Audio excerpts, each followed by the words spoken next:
Robert Alexander Easterling, also known as Alex, has been missing since Wednesday, April 20, 2022 at approximately 8:30 p.m. Timeline of events. Wednesday, April 20th, 2022.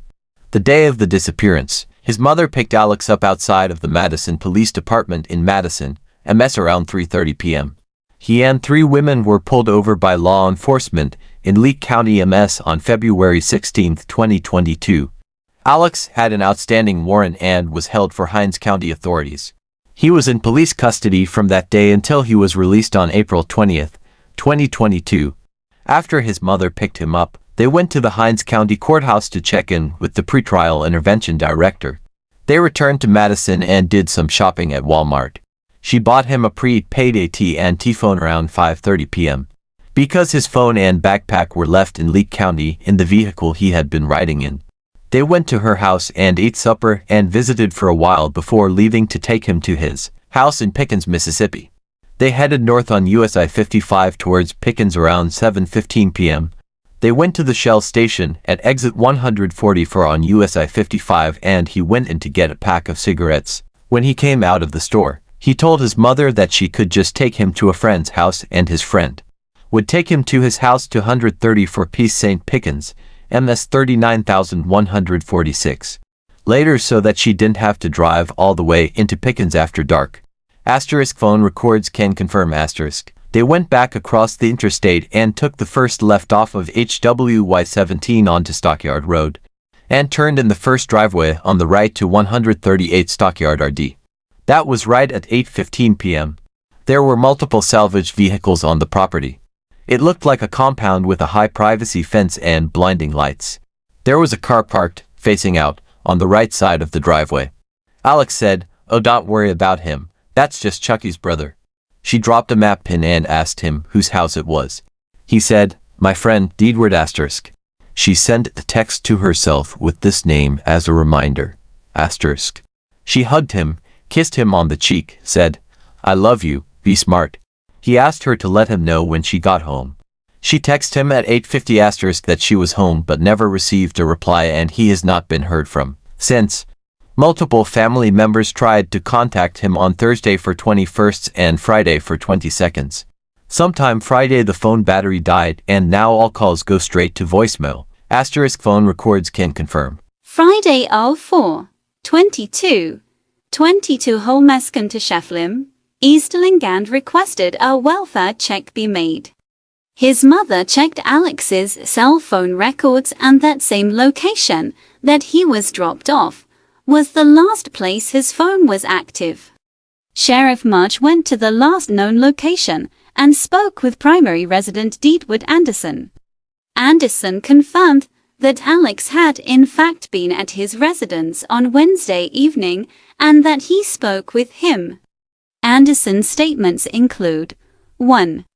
Anderson's statement to Sheriff Willie March during wellness check April 22, 2022.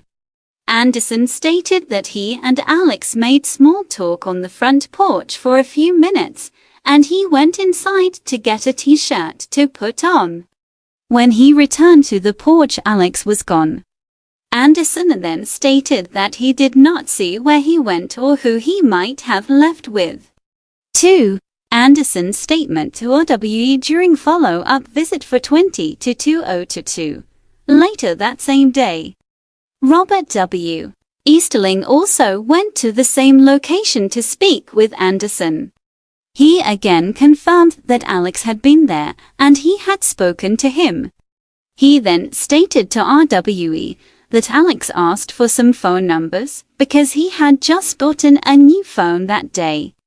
Anderson told RWE that he went inside to get his phone, but when he returned, Alex was gone. 3. Anderson's statement to Deputy Linwood Jennis, additional visit date unknown. He again confirmed that Alex had been there and he had spoken to him. Anderson told Deputy Linwood that went inside to get a cigarette, and when he came back out, Alex was gone. Saturday, 4.3/22. Missing persons report officially filed with Holmes County Sheriff March by grandfather. Robert W. Easterling. He again spoke with Sheriff March and was told that a deputy was being sent out that evening to search the residence and surrounding outbuildings for any sign of Alex. Monday, 4.25/22. Google Timeline records confirmed that Alex and his phone were on the property located at 138 Stockyard, OD on Wednesday, April 20th, 2022, from 8:15 p.m. until approximately 9:27 p.m., which time the ping moved up the road, until the phone was no longer transmitting a signal. 3:21 a.m. The phone GPS has no further location information after this time.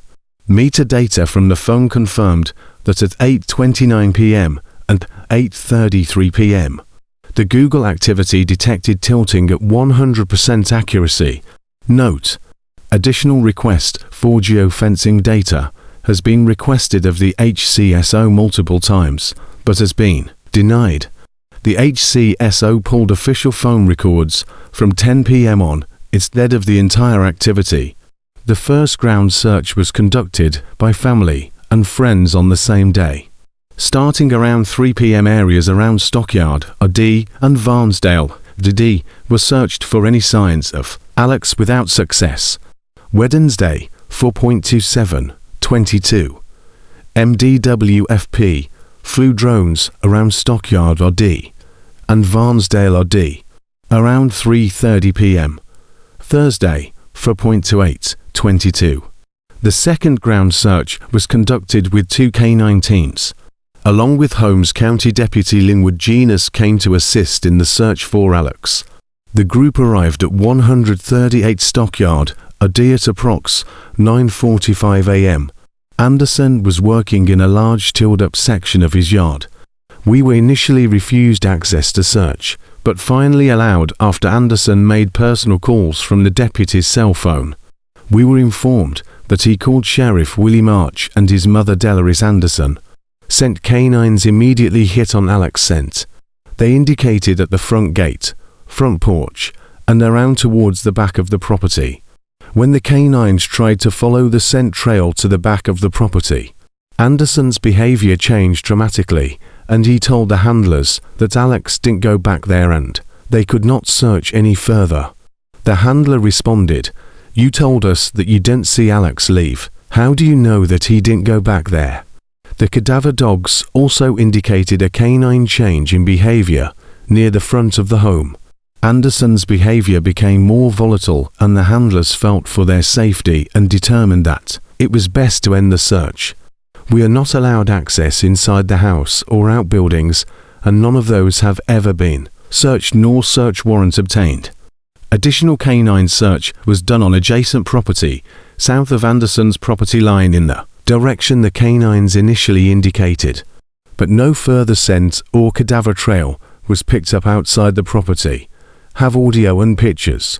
During the canine search on April 28, 2022, it was observed that Anderson's residence had a security system and multiple cameras. However, when the search warrant for equipment was executed, the camera equipment had been taken down. Sheriff March indicated that he was surprised that a server was found since they had taken the camera equipment was taken down.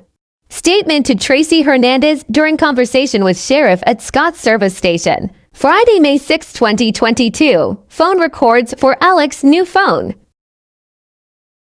were retrieved from AT&T. Call text history reflects multiple texts between Alex and Anderson prior to his arrival at 8:15 p.m. There was an additional incoming text at 9:53 p.m. from Anderson to Alex, and one outgoing call from Alex's phone to Dalton Householder at 8:36 p.m. that lasted 26 seconds. Saturday, May 7, 2022, fourth search. A large-scale search was organized and carried out with the support of over 100 volunteers, including 9 certified canine search and recovery teams from across the Southeast.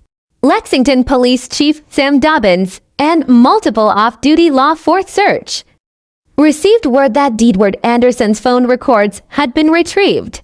Requests for records for Antoine Anderson were to be made the following day.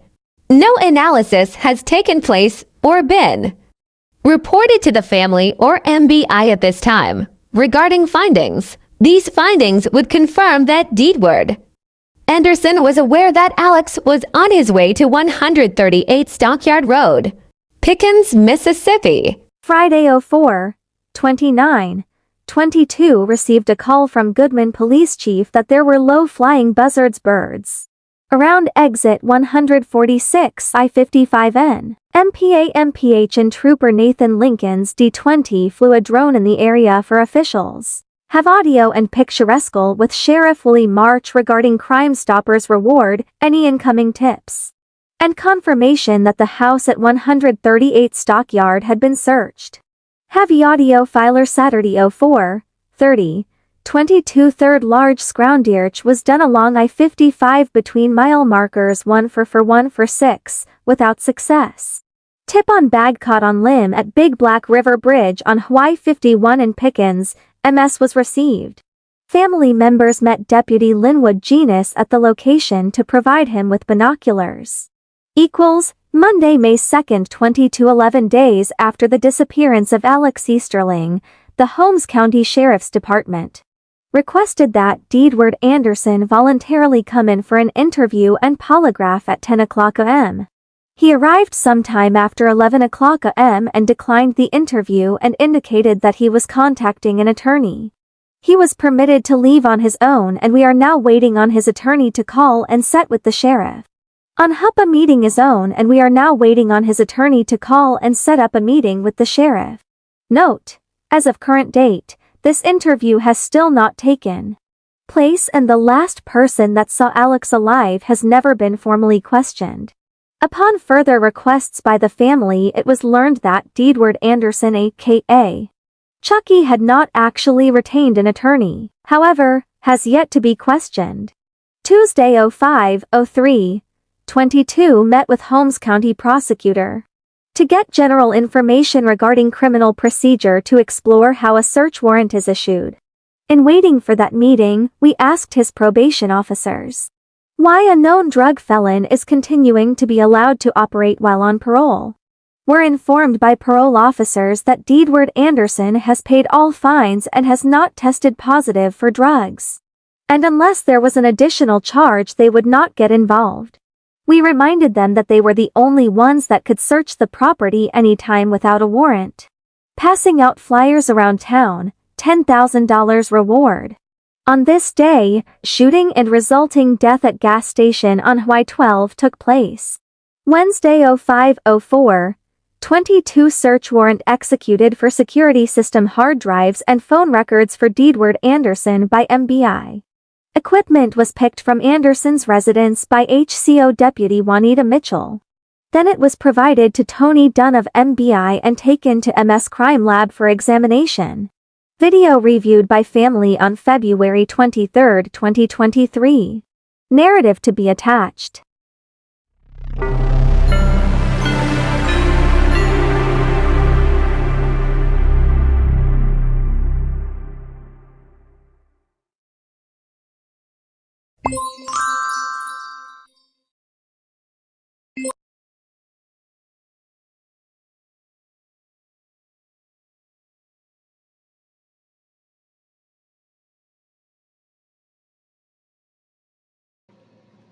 Hello, everybody. So, I don't have very long. I have about an hour before Fumble goes live. So I just wanted to take this hour to kind of catch you guys up to speed as far as where I'm at, what I got going on. It's been a few days since I've been live. I mean, I've seen y'all around the YouTube streets, but not everybody. So, Cricket Dave, which is in the chat, commented on one of my videos a couple of days ago and just said some just really simple advice that just really almost like kind of blows my mind with how, I guess, how they say sometimes it's the simplest thing, the simplest solution. Because I've been at a dead end, and I can't get any, I can't get any further with making this video make sense and making what's not there make any sense. And it's just frustrating with the dead ends because, and they recommended that I go back to the beginning and start over.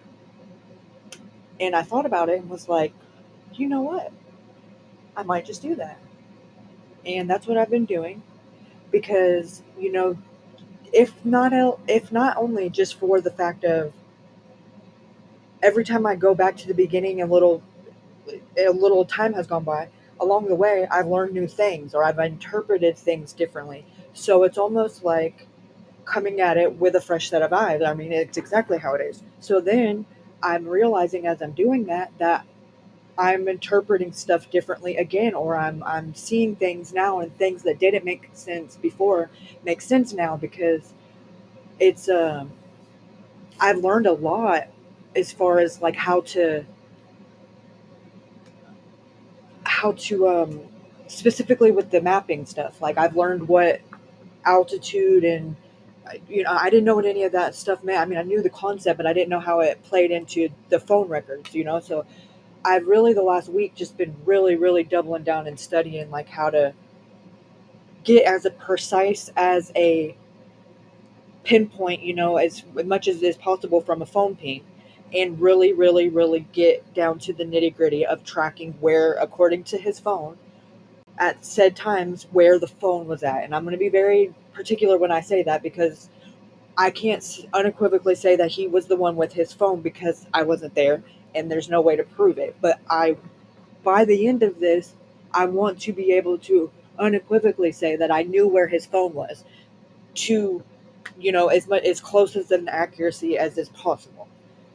Now, I've done a lot of research as far as what different brackets of metadata and what they mean and how they're logged and how accurate they can be. And for the most part, it's a bunch of code and mumbo jumbo, and I had to learn how to translate it. And ultimately, I got it to where it's broken down to where I could teach other people how to analyze it. And that's what the goal is here. The goal is to find Alex, but outside of that, for this to be a teachable moment and a teachable, opportunity to where prior to this, I never knew this stuff. And I find it very useful and very informative. And hopefully one day it can help somebody else that didn't know it. Even if just to have it in their, just to have stored in your knowledge bank and use it whenever you need it. But I know it's crucial, and I think it can be crucial in other cases because it's the only thing that Ashley's had in Alex's case is his phone data. Because as you can see or hear in that video, there hasn't been any help with law enforcement. Everything that's been done has been done by her and her family and outside sources and outside agencies that she has reached out to on her own, Ashley. So with that being said, let's get started.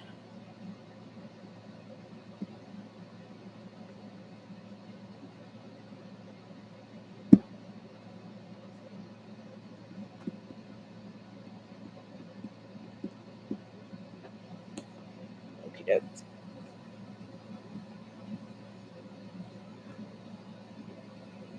Okay.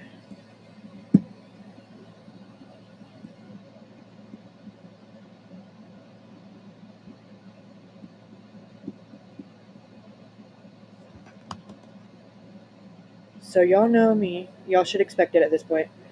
I do everything ass backwards. So I took the J. I don't know if you say JSON or if it's JSON. I don't know. Regardless, it's a format of data, and originally before I made it into this, it's a bunch of mumbo jumbo brackets and I mean, it is a hot mess. It was very intimidating, and I'm like really, really bad at math and bad at numbers anyway, and more into like reading, and that's my thing. So it was very intimidating for me just because of the fact that it was such so much of it, and I didn't know what to do with it at first. So, and it didn't, mind you, I believe it was like 600 pages to start with, which is like, yeah. And shout out to Puff, because man, I can't stress enough um, how much he helped and taught me as far as latitude and longitudes. Like, and let me tell you, he's got some patience to. Hey, look at that! I say that, and it's come. He comes into. I smoke you. I spoke you into existence. Well, I don't want to say too much nice stuff if you're here. That would be weird. I'm just kidding. But no, for real, he really like has an immense amount of patience to to be able to teach it to me in a way that I understand, and I'm sure um, he could have better things to do and other things to do, and he didn't have to take a lot of time that he has taken to help me and bounce thoughts. And I really just want to give a shout out to him, because he has been a vital part of my deep diving, and honestly like keeping me grounded, because sometimes I just want to freak out, and he's a big part of why I don't do that anymore. So I just want to give credit where credit's due. Fumble is another one, not so much with the deep diving, because he does, but he is very much so a big part of why I don't freak out as much anymore, because I value their opinions and their advice, and sometimes it's very blunt, and I listen though, for the most part, kind of 50-50. So what this is, because it was really, really, this is how I broke it down, because it's only like 8 pages, and it out of the 500. And the reason it's only 8 pages is because up until Ashley dropped Alex off, he was with her the whole day from the time he bought the phone. And so there's no need to track him when we know what he was doing. He was with her. Now maybe later on, if we want to use it for, I have it, it's just I don't feel like it does, it's not going to do any good, and plus it would only just show Ashley's house, and it's just not necessary. So what I did was I went to a certain point to where I felt was necessary, just to have like a reference point of, okay, well, this is when he was at they went to the store, and this is when he got here, and ultimately the most important is after Ashley dropped him off. And there's not very many pings after that until the phone goes radio silent. So since there's only a few to work with, I have analyzed it and stuff, but I wanted to just, for my brain, because it works in weird ways, I wanted to start backwards, start from the very last phone ping, and then go on until right before 7 or right before 8 o'clock, which, when they're heading that towards Pickett. So this is how I got, okay, I have a script. Sorry, you guys. Not a script, but like a cheat sheet, whatever you want to call it. Okay. So these brackets are, because y'all, it was just as foreign to me as it is you guys. So I had to break it all the way down to learn it, and then, I figured I might as well pass it along to where other people can do the same thing, and so that you guys can get an idea of how I got to where I'm at as far as my opinion and deep diving and all that good jazzy shazzy.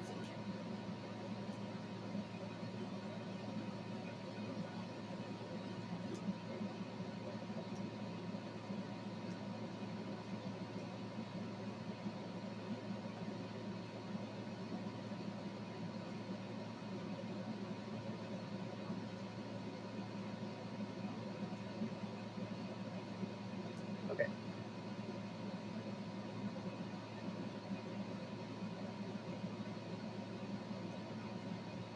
So the brackets are their bullet points on this one. They are components of metadata in the phone, in Alex's phone. Okay, the just on a generalized term, the latitude and longitude, it wasn't like how it is now where you can just put it into maps. It was in like decimal. It was that. Shout out to Cuff again, because man, I was like, what do you want me to do with this? It doesn't work. I can't just paste it into Google Maps. Anywho, so the accuracy, which is the next box that you see, where it says 2,900 meters, that refers to the horizontal accuracy of the location in meters. Okay. Then the next is vertical accuracy, and that is the vertical accuracy of the altitude measurement. Okay. The source, or no, sorry, the activity, that's like what the Google activity tracked. It was doing like walking, running, in the car, like it tilting, okay, and then the percentage of what it detects that activity at. The source is going to be either one of two things. It'll either say cell, which means it was connected to the cell phone data, or Wi-Fi, which means it was connected to a Wi-Fi. The device tag is going to be the same every time. That is the specific tag to the phone, which is going to be Alex's. The platform type, Android. So if it was an iPhone, it would say iPhone, Apple, OS level 30. That's the operating system, and specifically to the phone, which is operating system 11 or system 30. Okay, now I was confused with this at first because I'm like, why is there 3 different ones? So I researched it and I have notes. The server timestamp is the timestamp when the data was received by the server. The device timestamp is the timestamp when the data was captured by the device. Okay? And then it says whether the phone is charging or not, and it'll say false if it's not, and it would say true if the phone was connected to a charger. And then form factor of the device, phone. So if it was a computer, it would say desktop, or if it was a tablet, it would say tablet. So phone. And then the last one is called the inferred timestamp, and that is the location metadata timestamp associated with the set of metadata. Okay, so there's location metadata, which is an array containing metadata from the location within location metadata. You have a Wi-Fi scan, which is information about Wi-Fi access points nearby. Access points, which is an array containing details on Wi-Fi access points, which will be like whichever ones, like, if you get on your phone and you say scan for, scan for Wi-Fi's that are near you, and it'll pop up the ones that are, close enough in range that you can connect to. That's the same concept. And then there is MAC, which is the MAC address of the access point. The strength, which is the signal strength measured in dBm. And then frequency, M8 megahertz, which is frequency in megahertz. The timestamp associated with this set of metadata will be underneath that. If it's not there, then it's because it wasn't connected to it wasn't a Wi-Fi connection, so it'll just give the cell phone the data information. But you'll see whenever it changes to Wi-Fi, you'll see there's way more brackets, and it'll have all the different MAC addresses and stuff. I just want to give y'all a layout so y'all are knowing ahead of time what you're looking at. Okay, so it says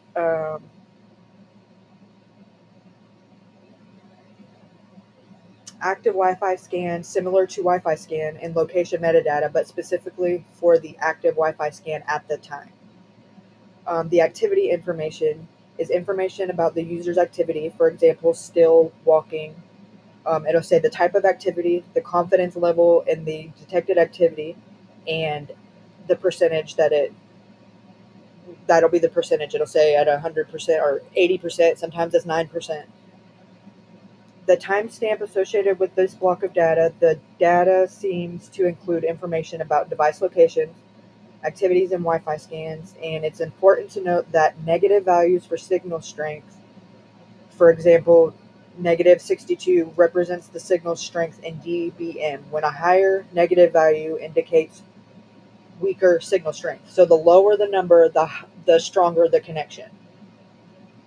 Keep that in mind. Same thing goes for the accuracy. If the number that it is in meters when it refers to the accuracy, and the altitude, the lower the number and the closer the number is to zero, the more accurate it is and the more spot on it is. The bigger the number is, that gives you a bigger range. And after we're done with this, I'm going to take them and I'm going to actually show you guys like how I mapped it and put the latitude in and the longitude in, and then put the accuracy, and it's going to build a circle radius around it, and it'll tell you like the phone pinged somewhere within that circle based off of this metadata. It's actually really cool. And I'm really like eager to get you guys' input on this after we go over it, because I'm sure some of you guys, I know Puff was already like really knowledgeable on this stuff, but as for me, like this is like all new stuff for me. So I was just like a kid in a candy store, like gimme. I am just loving it. So moving on. So by converting the latitude and longitude, and unless y'all want to, I had to teach myself all of it, so I have it all on here, but most of you guys probably already know that, because the expression I got from Puff when I asked him about it the first time, he's like, "You don't know this?" No, I'm just kidding. And then obviously the timestamps weren't converted, so I converted them to daylight savings time, Mississippi time daylight savings, so that it would be easier. I tried to eliminate all those steps before so I have it in a presentable way that wasn't like, okay, well, we got to convert this and do this, because I know that's annoying. And then an altitude of 62 meters, for example, or 65 meters, since that's the one that's on the screen, is relatively low and is unlikely to be in a deep valley. It's also not extremely high, so it's not likely to be on a steep slope or a prominent hill. It's more of a moderate elevation that could be a relatively flat or gently sloping area. To give you a clearer picture, altitude can vary significantly based on local geography. In many areas, an altitude of 65 meters would be considered relatively close to ground level, suggesting it's likely on a plain or a gentle incline rather than a deep valley or on a steep slope. The term horizontal accuracy and vertical accuracy refer to how accurate the corresponding measurements are in terms of their respective dimensions. Horizontal accuracy refers to latitude and longitude measurements indicating how precisely the device reported location corresponds to the actual location on the Earth's surface. A lower value indicates a more accurate position. Vertical accuracy refers to the altitude measurement indicating how precisely the reported altitude matches the actual height above a reference point, usually meaning sea level. Similar to horizontal accuracy, a lower value indicates a more accurate altitude measurement. So in the metadata, they listed both of the horizontal accuracy and the vertical accuracy, usually just referred to as accuracy, and vertical accuracy values. It's common to have different levels of accuracy for horizontal and vertical measurements due to the different technologies and methods used to determine these values. For example, GPS is often more accurate to horizontal positions than for altitude measurements. The inclusion of both horizontal and vertical accuracy value helps provide a more comprehensive understanding of the accuracy of the reported location in both dimensions. So, now we're going to dive into it, since you kind of know what the layout of the land is. And then after that, we'll probably have about 30 more minutes, and I want to show you guys how I did the mapping. And if not, then we'll go to Fumbles and we'll just pick up where we left off on this tomorrow or the next time. I can do this in chapters.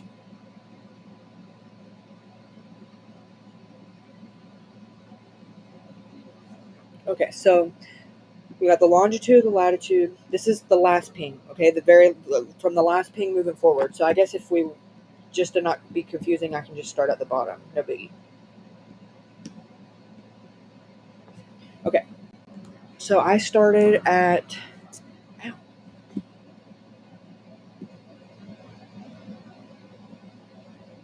right here.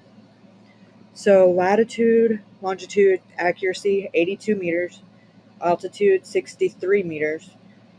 Source was Wi-Fi, and then there's the Wi-Fi details, the MAC address, the signal strength, the activity in a vehicle at 97% accuracy, and that was at 7:43 p.m.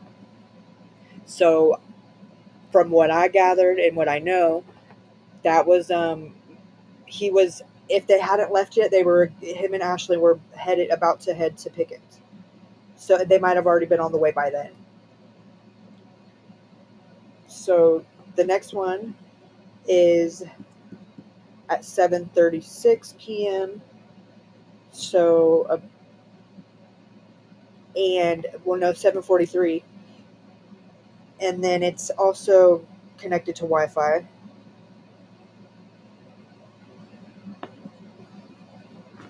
Okay.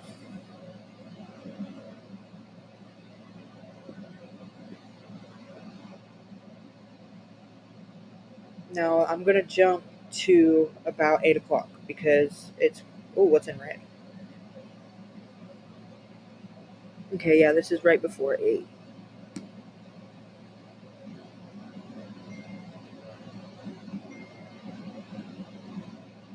Oh my goodness, no way. Hold on, guys, I just got a text message. I'm super excited. Jason, episode 4 of the podcast coming soon. Woo-hoo. Sorry, guys. I mean, the timing was pretty cool because I'm talking about Alex, but some would say I'm never not talking about Alex. Anyway, 7:51. Okay, right here, we're at about 8:08, which is about when he would have been at the gas station, according to Ashley.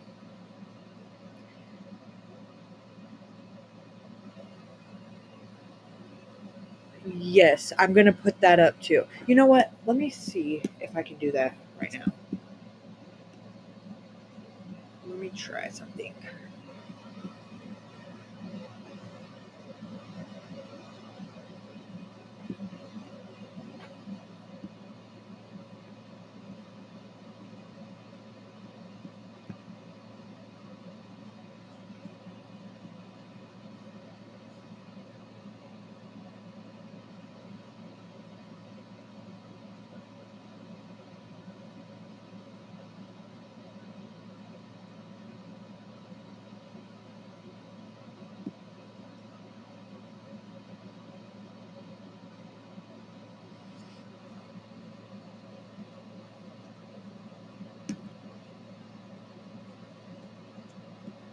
Okay, so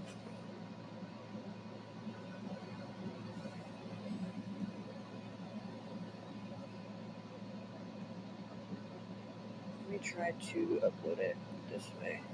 Because when I upload it through here, like Restream, I can't zoom in on it, so it's just kind of, I read it from, because I have it on my TV as well and I can see it, but I want you guys to be able to see it too. So if I upload it and share screen, and I can do it whatever I want. So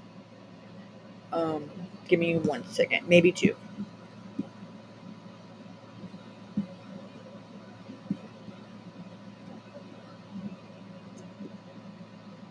I'm gonna mute because I don't want y'all to be like, hear me breathe. It's kind of weird.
So this was obtained by the Holmes County Sheriff's Department. Okay, and which tells me that, or lets me know that they have the ability. They they should have, and I don't know why they still have not done this same thing with Dalton Householder's phone or phone number and with Chucky's phone, just if nothing else, to say, okay, process of elimination, they didn't ping on the same towers, they weren't in the same area, boom, it's clearly, you could either be ruled out or not. It's very odd that they're not doing that. And I mean, Ashley has, to the point, borderline hounded them about it. And every excuse in the book. Oh, we got to write up the warrant and we're waiting on a judge to sign it. And, but come on, man. Like, anyways, I digress. So I'm going to zoom in a little more so we can read it, and then I'll have to like scroll as we move along.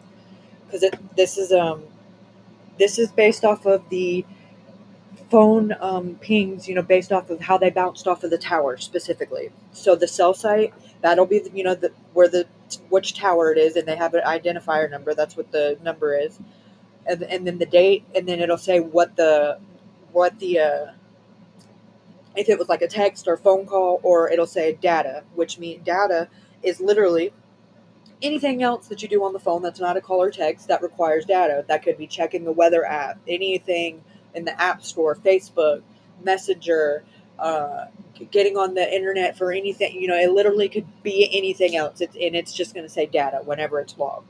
So at 5:36 p.m., one text that doesn't say whether it's incoming or outgoing, but he gets the phone, as you heard in the video that I did at the beginning. She got him. They stopped at Walmart, and Ashley got him the new phone at around 5:30. So he's got it on active service on, and sending a text at 5:36 just to kind of give a little make bigger. Hold on. That's as much as I can zoom in. You still can't see it? Let me see. How about that? Scroll down.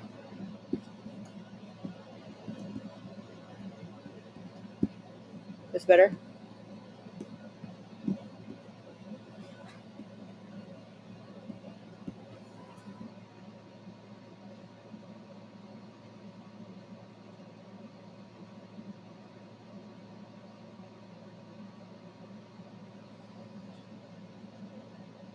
Okay. So as you can see, there's a little line that connects the activity to the cell tower. Now you can't really see, it says Ridgeland right here, and the map is horrible. I can't do anything about that, but it wouldn't be hard, to find it on the map yourself. I've done that. But anyways, I digress. So they're ordered in number. So this is technically the second one. The first one is over here, okay, which is weird. But they're only a minute apart, so it's not that big of a deal. Okay, but so between 5:35 and 5:36, there's 7 text messages exchanged. Don't know who to, what to, whatever, just this information, just there was 6 text messages exchanged. Okay, now we're at 5:36 again, so we're still 1 minute, y'all, from him having the phone on. Now we're at 8 text messages. Okay, now let's see, 4 is going to be up here, which is kind of weird, but phones are like that. They bounce off the towers and do weird stuff, but I'm going to keep it in order the way that they have it. Okay, 5:45 to 5:46, 11 text. Okay, so in 10 minutes, there's been 22 text exchange. Yeah, because 19 and then 2 more in the same minute. So 22 text messages exchanged in a matter of 10 minutes. Okay. And I find that very telling because I tell you what, I do know men are not, they're not going to, a female that would be normal because that's just the way that we talk. But men are very, when they text, it's very to the point. Like, I don't know that my husband has conversations, like 11 times within the whole day, much less in 10 minutes. I digress. Because this is just my speculation. I just want to be clear. I have no magic crystal ball. I've just, in my opinion, that's very,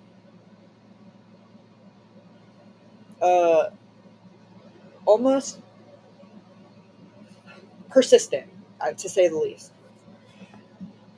So now we're at, well, no, because that's number 6. So we got to hunt down number 5, which is down here.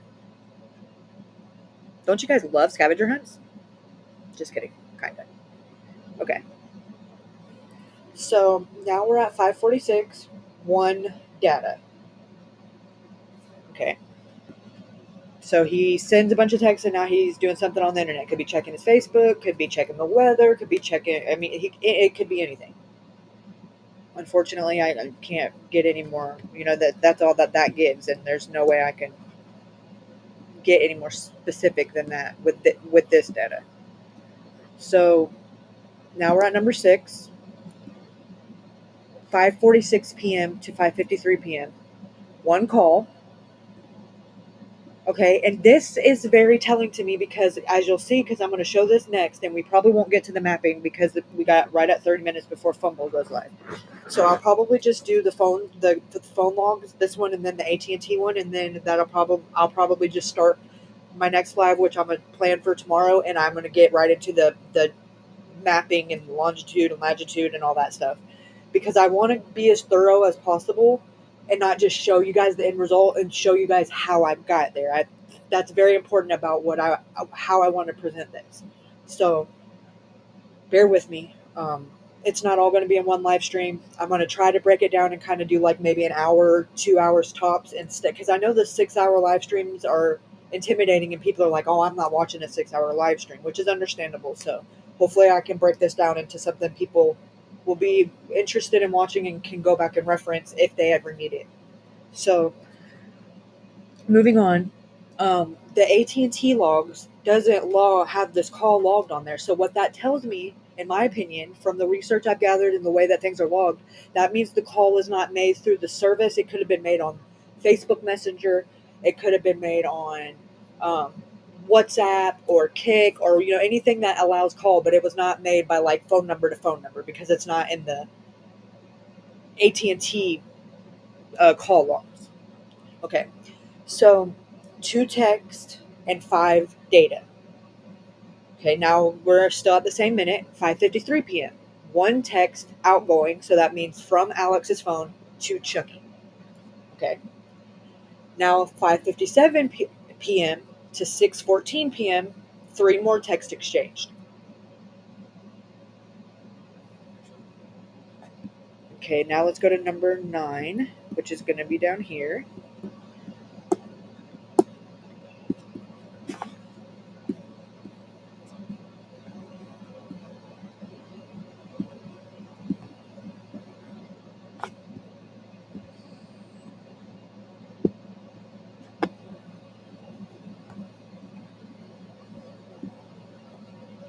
Okay, number 9, 6:46 p.m., 1 data. So then now we're at 6:48, 2 minutes later, 1 text message incoming from Chucky. So Alex received the text message. 1 minute later, at 6:49, Alex sent a text to Chucky. Okay? So they are actively, okay, this is at 6:48. Alex doesn't get there until almost 2 full hours later. Chucky was very aware Alex was coming. And that is what I want to stress by doing this is he was not popped up on. Alex didn't just show up. He was well aware he was coming. They exchanged conversation for hours up until Alex got there. What were they talking about? That is a questions that I feel like Chucky should have to answer for, considering he was the last one to see Alex alive. That's just it. There's no way to tiptoe around that. Okay. 640 or 653. I'm sorry. One data. Okay, now it goes from 12 to 14, so we got to hunt down 13, which is over here, and at 739, one data. Okay, then we come back over here, 739, one data. Now, where's number 15? Way over here. Okay, 746, one data. So he's on the internet or doing something. Could be checking cash. I mean, it could be literally be anything. Messenger, Facebook, Instagram, TikTok, anything. Okay, now we're at number 16, which is over here. Data again. Now, if you let me zoom this out a little bit so you can see, kind of zoom it back a little. Hold on. And then zoom in like this. Yeah. Okay, so as you can see, it's actively pinging off different towers and it's moving in a direction, like traveling. Okay, so I just wanted to keep that in mind too. And towards Chucky's house, because that's what this little house is right here at the end. So I digress. Number 16. Now we're at 17, which is up here. Okay, let me zoom in. 7:48 p.m. One text outgoing. So from Alex to Chucky. Okay.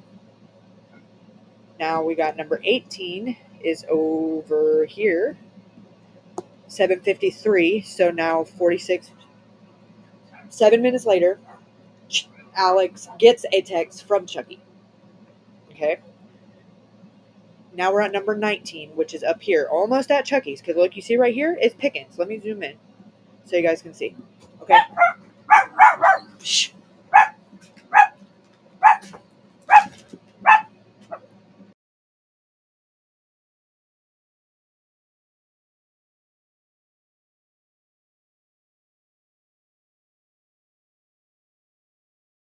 One second, you guys.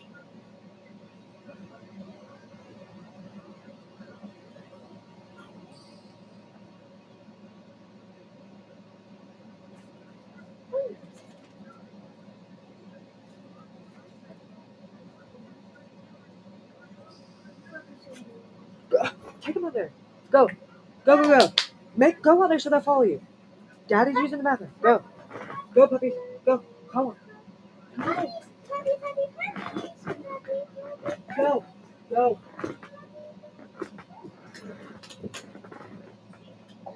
Sorry. Puppies galore. And they're very noisy. Into users.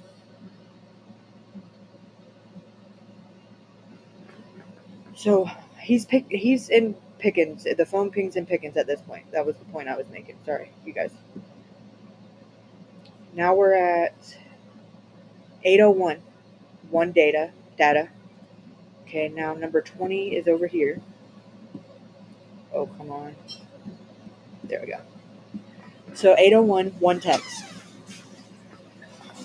Now we jump back over here to 21, which is from 8:25 to 8:36, and there's one call and two data.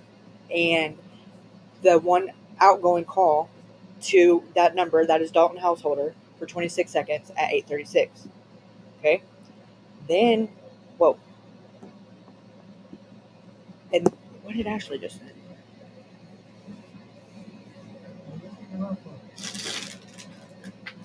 Okay. Then we have, wait, what is this? Okay. Yes, okay. Thank you.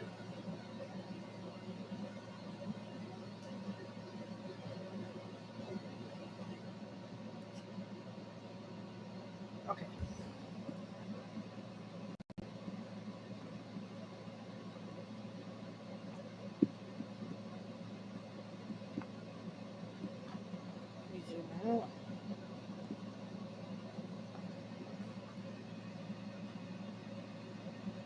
Oh yeah, I have. I just blurred them all out. I'm pretty sure. Let me look.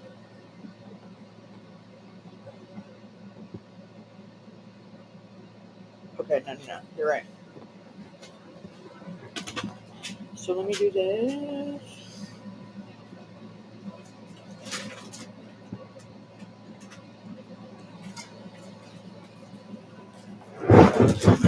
And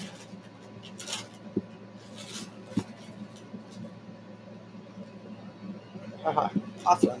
Thank you.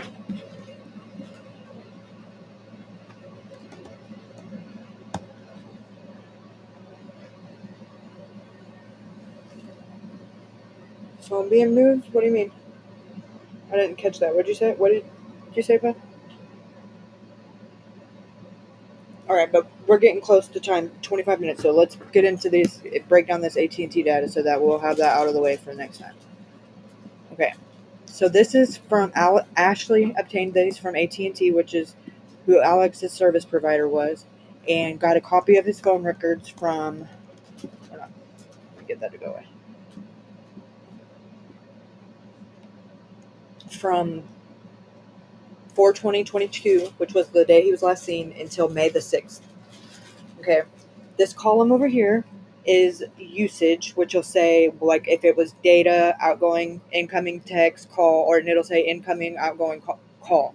Okay, the contact will be the phone number, and then Ashley has notes over here about who's what, and then, the numbers that need to be blacked out are blacked out. She's awesome. Okay, the date will be the next column, and then the specific time will be the next column, and then the duration. If it was a call, it'll say how long. If it was a data, it'll say how many megabytes it used, and then the text, it'll just say NA. And then charges, because it'll just say 0 across the board because he was on a prepaid unlimited plan. So it's not like he was paying per call or paying per text. Okay, so the first one is data, which is at 5:46 p.m. and 68.56. So he could have been downloading an app, considering he just got the phone, could have been downloading Facebook, Messenger, something like that. Could have been anything.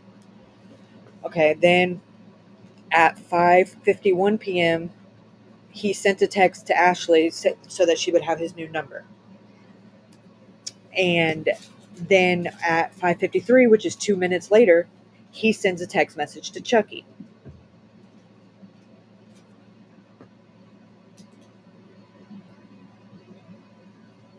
Oh, that's a good point. Ashley says, comparing phone records to the cell tower data, I wonder if some of the listings are cumulative, totals for a time period versus actual calls and texts and data. That makes sense. And I also wondered, Ashley, if you can help, if you know any, I know you've done your own research as far as learning how it works. How come some of them it has like just text, but it not the number, and then like Dalton's it just had his phone number, but then when it was Chucky, it would say D. Anderson. Like, why didn't it log all the text like that? There's names on his phone. Oh, is that what my husband said that that's what he had him saved in his phone. Like he had the number saved in his phone. That's who the line's name's in. Oh. Yeah, but all the other ones it just says text and call. It doesn't say specifically. It doesn't say specifically like one call to maybe that's like a text. No, it's probably a track phone. You don't have to do it like that. But if he's got a service plan with somebody, then it's going to show up as whoever's on the name on the service plan. He's got a contract. Oh. Huh.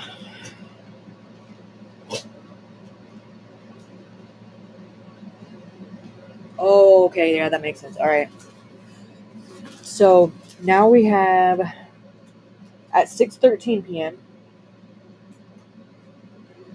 There's outgoing text message, and I've deep dove. What did he say? My husband? Oh, he said the reason why the Chucky's named is because he has like a service plan with his that line phone number is in his name, and rather than like a prepaid phone or a burner phone is what he called it, where it's like it'll just don't have caller ID. He's saying that the phone was actually registered to him. It'll just say wireless. It'll just say wireless number or wireless user or whatever. Right. what Ashley said too. He didn't have any number saved. That was a brand new phone. He had just got it at Walmart at 5:30. So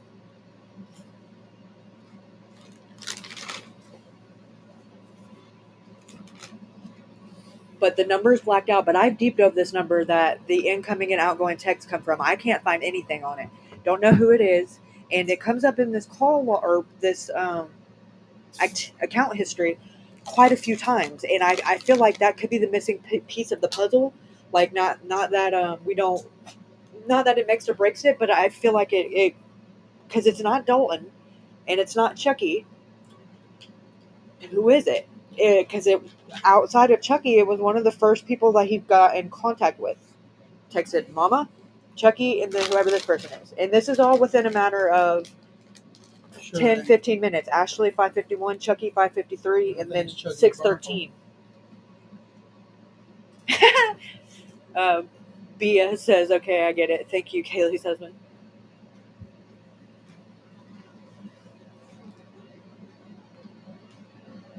That other number might be the burner number. Chucky's burner number. So I don't think he ain't got two phones. now a minute later, he gets a text from that number. Who do you call first? And we don't know who it is. Chucky. But no, he texted it. And then that's the burner phone, I'll tell you. Is It's it- Chucky's burner phone.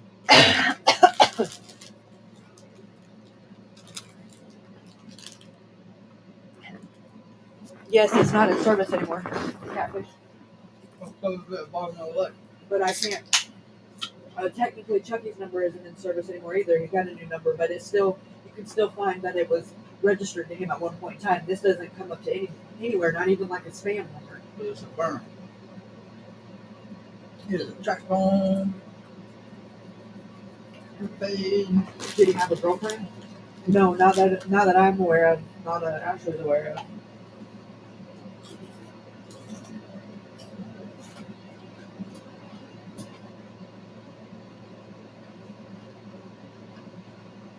You know the number 3 and number 4 calls? I found it. I'm gonna change. Oh, no shit, really? It's a him? Who is it? You can text it to me if you don't want to put it in the chat. Okay, moving on. Incoming text at 6:48 p.m. from Chucky. Then 6. Yeah, that's what I was trying to explain. On that podcast, around here, we call it dope boy annex. It's everything's in his mama's name or his old lady's name, and nothing leads back to him type shit. And that's definitely the operation Chucky's running for sure. I feel like you're talking about me. So now a minute later at 6:49, there's an outgoing text message to Chucky. Okay, now I can't stress this enough because we've seen it on the phone logs, which came from Holmes County Sheriff's Department, so they have it.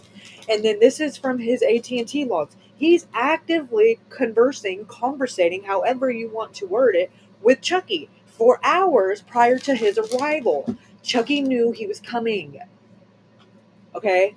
And I don't know how much more you could say besides, hey, can I stop by or I'm on my way? This is a lot of text message exchange. What are they talking about?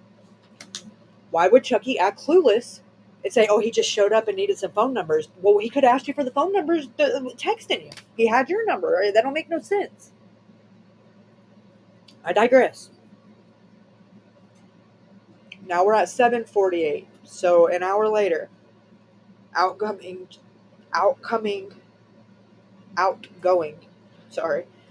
text to Chucky. So in my opinion, he's eating dinner with the family and stuff, and at 7:48, which would have been around the time that they leave to head to Pickens, he's texting Chucky, letting him know, hey, I'm on my way, I'm leaving my mom's house now. And I can't prove that, I don't know the context of the message. That's what I think, in my opinion. Okay, now we're at 7:53. 5 minutes later, he gets a text from Chucky, responding back. So outgoing, incoming. Exactly, Bia, exactly. I love the way you're thinking. Thank you. I'm going to say this out loud right now. And the brother was sitting outside waiting because they knew he was on his way. Now, Kaylee, why do you think that? I'm going to keep it short, sweet, to the point for time's sake. But because I, in my opinion, think when he got arrested in February, because of the fact that Christina said that they picked him up from Pickens at Chucky's, I think he had some. I think he had some weight that the police didn't get. He was actively texting Dalton when he got arrested. I think he was texting him, "Hey, I'm getting arrested. They come get this dope from wherever in the fender, whatever. It could have been anywhere." Dalton comes and gets it, in my opinion, and he doesn't say anything to Chucky and just oh my God, I'm going to have all this free dope. He gets arrested like 2 weeks later, and he gets popped with a bunch of dope. But rumor on the street was that he was bragging that they didn't get it all. And they had quite a bit when he got arrested, and he had a gun and all kind of stuff. Okay, and all different kinds of drugs. Literally every drug you can think of. He was like a freaking one-stop shop in his pocket. So, if that is the case, who knows what Dalton had already told him? Or keep in mind, Christina, the one that got arrested with him, and the other two females, she was in jail the entire time that Alex was. They got out on the same day. Christina got released 6 hours before Alex, and guess where the first place she went? Guess. Did you guess Chucky's? Because if you didn't, you're wrong, because that is the first place she went was Chucky's, which was about 2 hours before Alex got there. Who knows what she told him, what happened. I know she left there and went to rehab, which just sounds really convenient from my opinion. And according to some of the stories I've heard, she had got some dope from Chucky, and it was bad, and it was all messed up and OD'd on it. So if there was bad dope going around on that day, who knows what could have happened if that's what Alex went there for. And I mean, the possibilities are endless. Okay, but I think that Dalton either told him some crazy stuff, or they could have had him convinced that Alex was a snitch, or simply just because he owed money and doesn't have any way to pay it back because the dope is gone. That's really all it takes to get on their shit list with that kind of lifestyle. And if they don't feel like they can work the money out of you, like labor wise, or they just feel like you're a risk to their operation, or you're just a liability, they will get rid of you. Not to be blunt or harsh, but it is what it is. That's how that is a very, very dog eat dog world, for no doubt about that. So now we're at 8:08, and Alex texts Ashley from the gas station. Then that's when he went in, and then he came out, and the whole plan had shifted. Exactly, Puff. That's a good idea too. Said, I wonder if Alex was telling her things and he wanted to keep between them, and she ran back and told her he was a snitch. That's possible too. What was he trying to keep from them? So,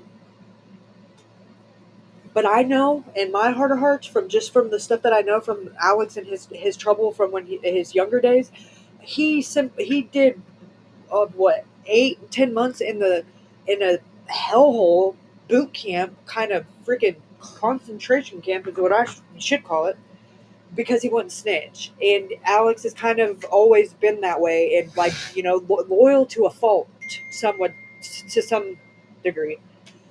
Because they wanted him when he was a teenager to tell on his buddy about some weed, and he wouldn't do it. So to prove a point, because he wouldn't do it, they stuck it to him, and he did way more time than he should have because he wouldn't budge. So I don't see him, doing that, and then later on in life just rolling over on everybody. That just wasn't his character. There wasn't many things left that he could have and say, oh, I have this and I can be proud of it. But loyalty and integrity were the few things that he managed to carry even throughout his addiction, which is, And remember, folks, Jim Terry's a fuckboy. So, I don't think he did snitch, but that doesn't mean that's not what they told him. Christina could have told him, and I feel like maybe because of her and maybe Alex having romantic involvement or whatever, I'm sure her husband which is he's in the trucking company, the old 70-year-old dude. He is friends with Chucky. Who's to say he didn't have, he didn't get in his ear just because he didn't want competition, So there's multiple different avenues of what ifs and rabbit holes. I'll save that for another stream. But, I just want y'all to kind of know, like, why I make sometimes when I say the things that I say or I make the comments that I do, I want y'all to know, like, where I'm coming from and how I got there. Yes, Paul. His name's Paul. He's the trucker. And so is Chucky. He owns a trucking company, too. Mind you. No CDL. He doesn't even have a driver's license, but he's got a trucking company. Transport. So, I digress.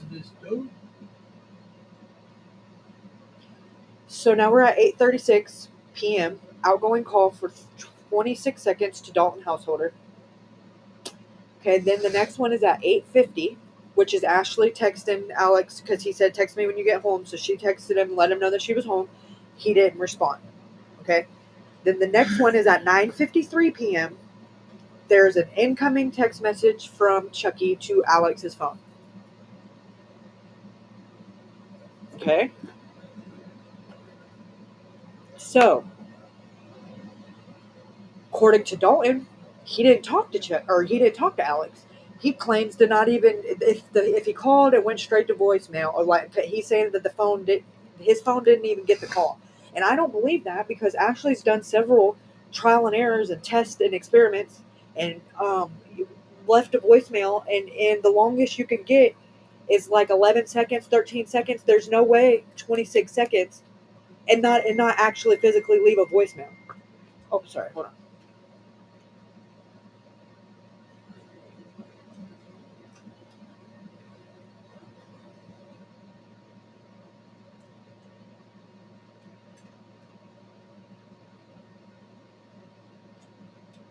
Is this?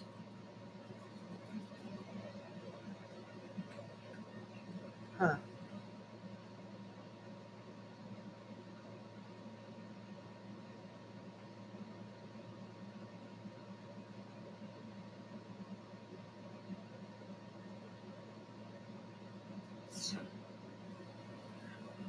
Okay. They're not questioning or pressing Dalton either. And I feel like he would be the squeaky wheel. He would, just put him in a freaking interrogation room for 24 hours and let him get right into that detox and daggle a bag of heroin in front of him, and he'd probably sell you his firstborn. I mean, I'm just saying, I'm not to be harsh, but it is what it is. The tilting was at 8:31, Eddie, and 8:33. So the 4 minute, 5 minutes, and 3 minutes before. But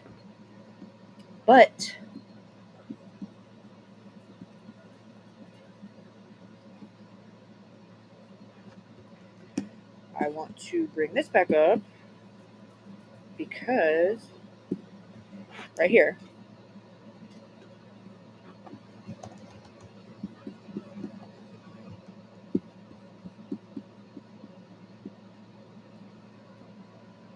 Right here.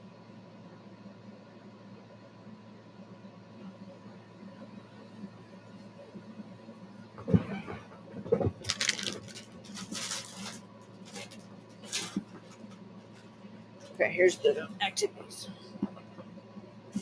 7:52. 7:51. So keep going.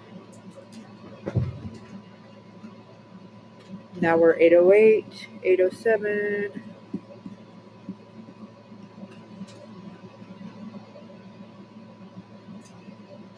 Okay. This is all 40% accuracy, 8:25. What did he say about me? What? No, you don't know the buy scripts.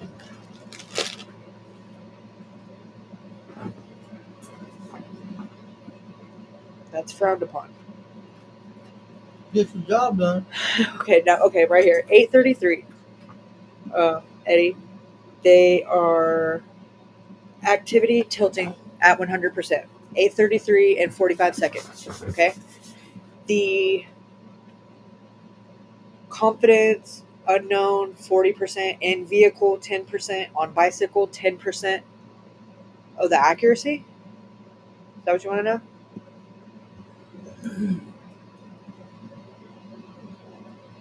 I asked about calls and correspondence in the jail. He wouldn't come home.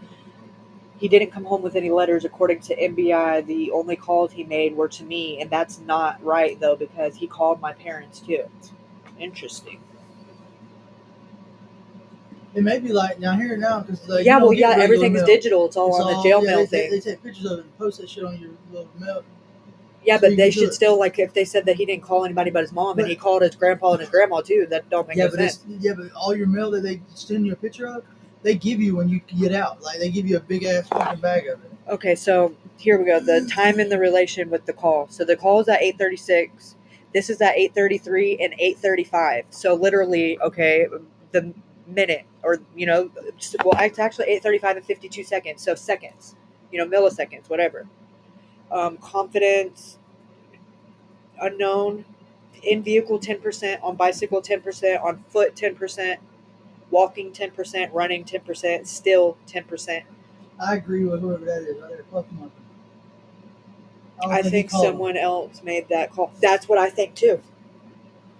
And then at 9:53, when the text came from Chucky, that's almost like, "Are you done? Did you clean up the mess?" Like that. That was a confirmation call. 26 seconds. That's all it was. And he didn't have any phone numbers, so how would he have had Dalton's phone number in the first place? Because he knew the number he was calling. It wasn't him. It was somebody else using his new phone. Right. That's what I think, too. Okay, but he's connected to Wi-Fi at this point still, so he's not so far out of range that he's disconnected from the Wi-Fi. That makes sense for that fucking bullet that I seen, or that gun go off outside the gate. Now I'm like, goddamn. And then the server timestamp, but look at the server timestamp is at 8:36. What time was he walking out And the device timestamp is 8:36, and then the inferred timestamp, which is from the metadata, is 8:25. What time did he walk the gate? And the latitude and longitude are right here, and the accuracy is 17 meters. So, real quick, because we got to cut this short, we got about 5 minutes, and then I'm going to leave it with that, because I want to show you guys the range of what that'll be. It's called...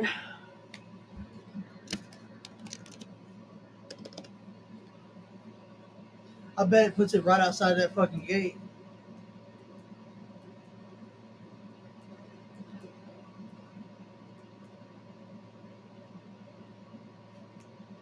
All y'all gonna have to call me Sir Jared once I realize I'm right. I mean that shit. All of y'all. You included.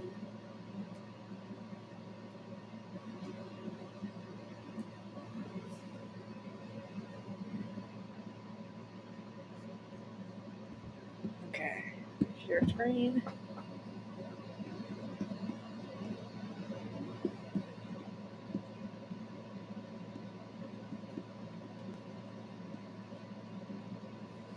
All right.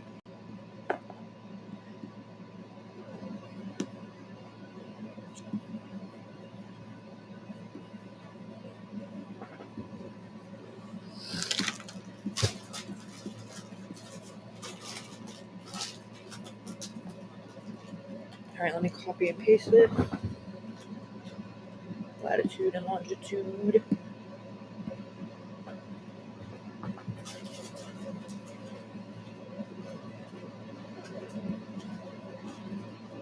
What time is that?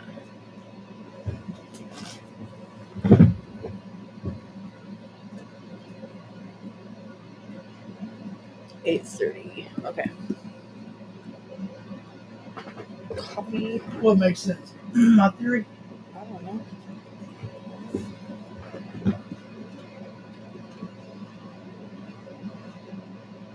Paste.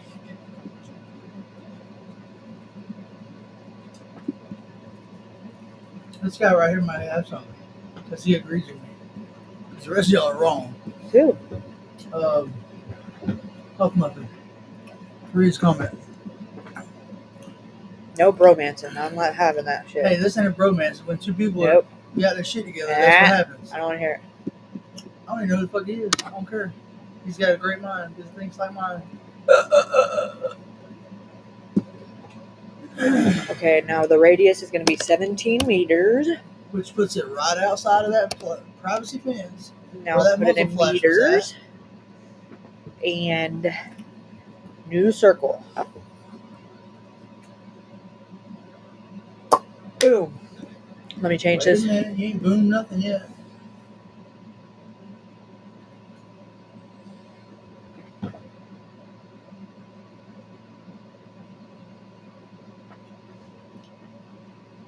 Tell him I said go on YouTube and look up muzzle flashes in the dark.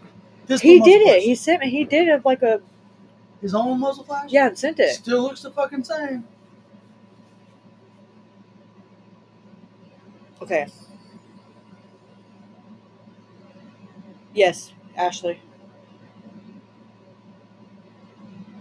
Was it right outside of the gate or what? Well, I don't know. Now you put me on the spot. Let me do some math. Hold on. Who's? 50. Hold on. I'm just going to ask Google. What? 55 feet and 55 and 9.291 inches. So 55.7 feet. Ashley.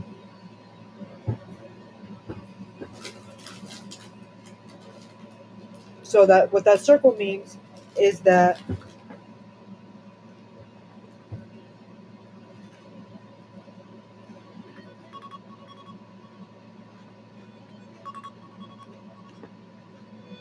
draw a line. Okay, one sec.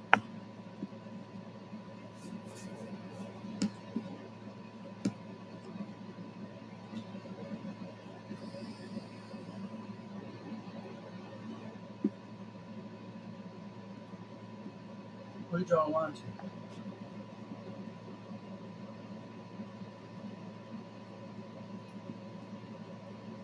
Where's that gate at? In the trees? So I'm gonna go over here.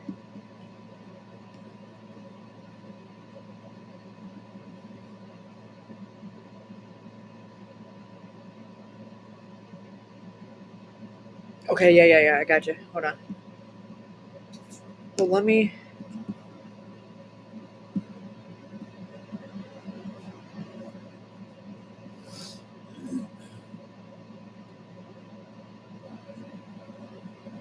Put it over here. Go to Google Maps. Because I already have that one pinned on the map. So let me take this down. Share screen again.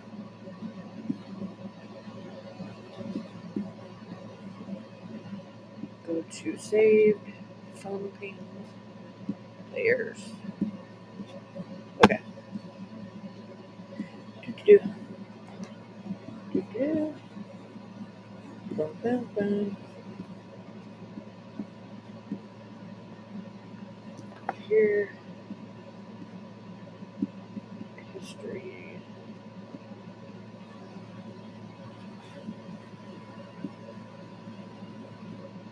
Copy.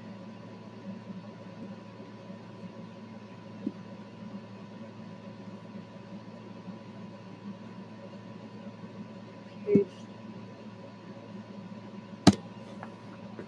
Okay.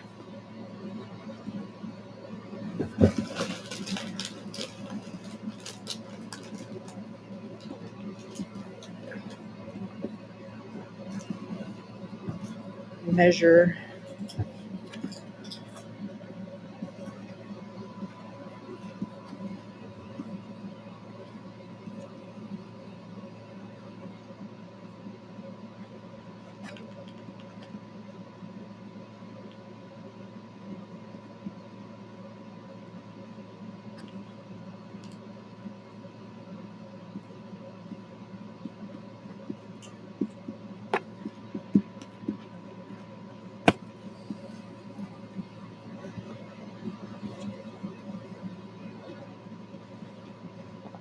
So just click on it and drag it to it.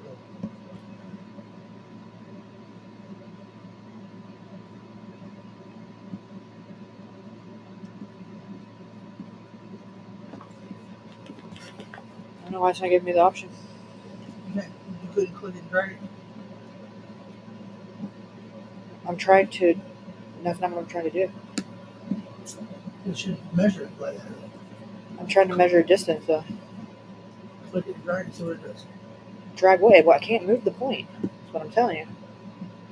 You can't click on the little thing right there and move? No. Go out that way? Okay. Well then, let me see if I can do it on my phone. I can do it on the phone. That's the whole point. I can't share screen on my phone. Screenshot the shit and send it to the fucking thing. No, that's lame. You're lame. It gets the job done. Lame. I don't know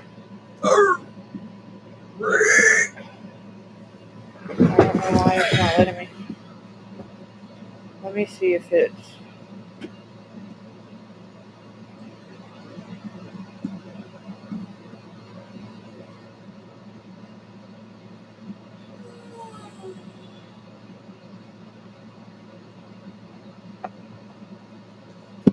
Holy Santa Claus shit.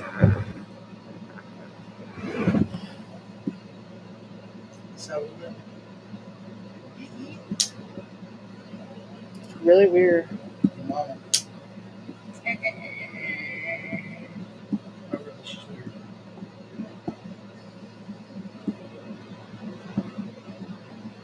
Right there, they did one.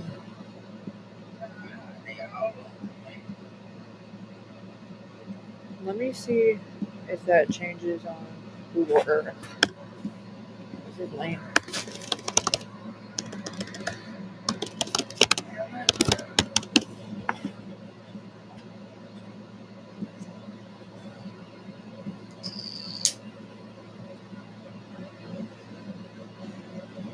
Paste.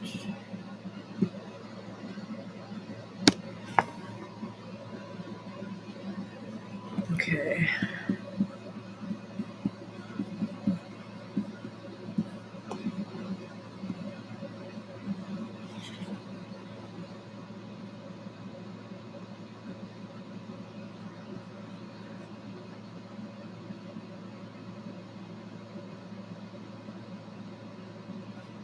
Measure.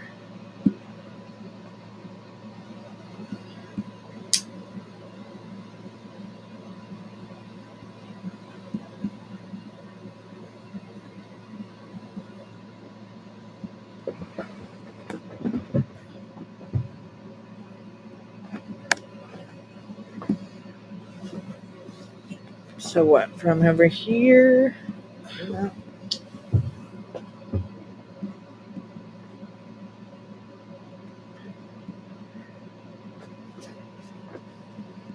Miles. Let's do feet. Or meters. We'll do feet. 141 feet. Yeah.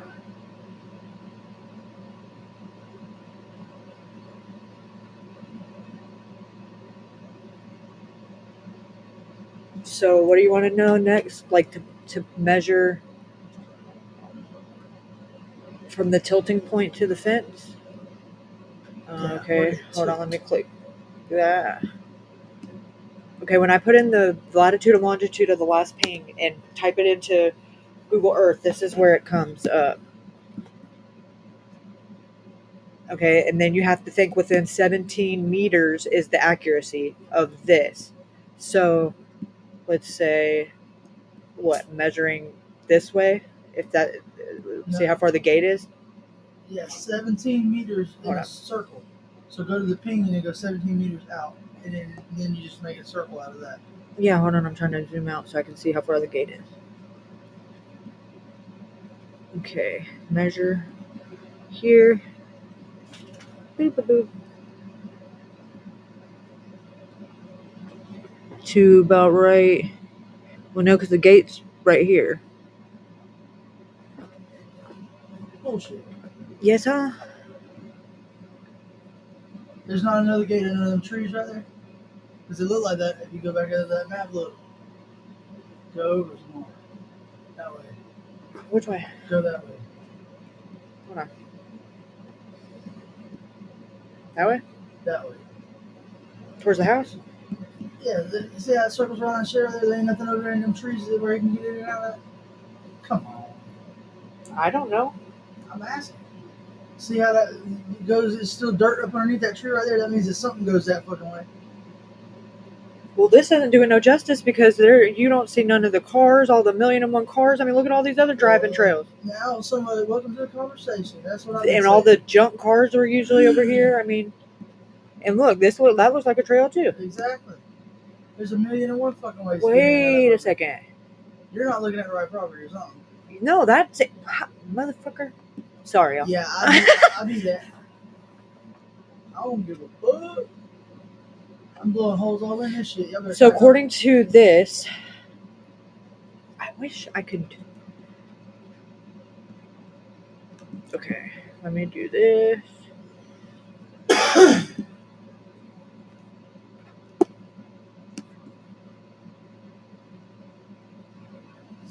Okay. That doesn't even look like the video that fucking Ashley showed you. Right. Like, riding up in that bitch. That don't look nothing like that shit. See that right there? How that thing goes around that driveway and then there's sand going that way too? You just can't see it? Let me do that. Yeah, there's no, that ain't no fucking way. So where's the store at? She said barn of the store over here. Let me zoom out. Okay, no, you're good. It's right here on the side of the highway. She said barn on what? Barnedale Road used to run parallel with Stockyard Road. Alright, but what I'm saying is on the Barnardale Road or whatever it is right there, that's it, right? Yeah, well, no, Barnedale's Road's the one that goes this way. Stockyard Road is over here. Yeah, the gray one, right? Right there next to his house? Yeah. Because this road don't go like that no more. Okay, but what I'm asking She said that's an old map. Alright, so let me stop this share screen. That's probably why all the cars ain't on the road. Yeah, but the Google Earth one is supposed to be the most recent. Well, And it don't show them either. You would hope, but our house still has my skid steer in the front yard. So. Oh, yeah, that's true.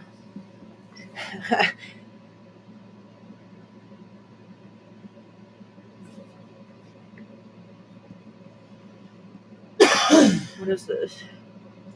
Explore. See that right there? Look. What? Right there where there's the green, and then there's like brown. Go right down, go straight down from where you had your thing at. That right there looks like sand, right? Like somebody be coming out right there. Well, Probably a gate right there. well, let's see. Can we get Street View? Try it. I can get on my phone. Well, I can click it right here, but Well, click. that's as close as we can get. Is right here. Not on Street View. That ain't Street View. Yes, it is. Nah, bullshit. That's Street View. There you go. Now, which way to this driveway? Right here. His driveway is right here. All right. Well, then go down the driveway. You can't. It don't go let you go. It just stops at the driveway. It won't let you turn in and go down right there? No. Look. Well, right there. That. Back up. Go down. Turn. There's all of your fucking cars. So why is one of them? Why is one of them a newer picture than the other one? Good question. Because there's all the fucking cars. Try to zoom in on that. Well, let me. Hold on.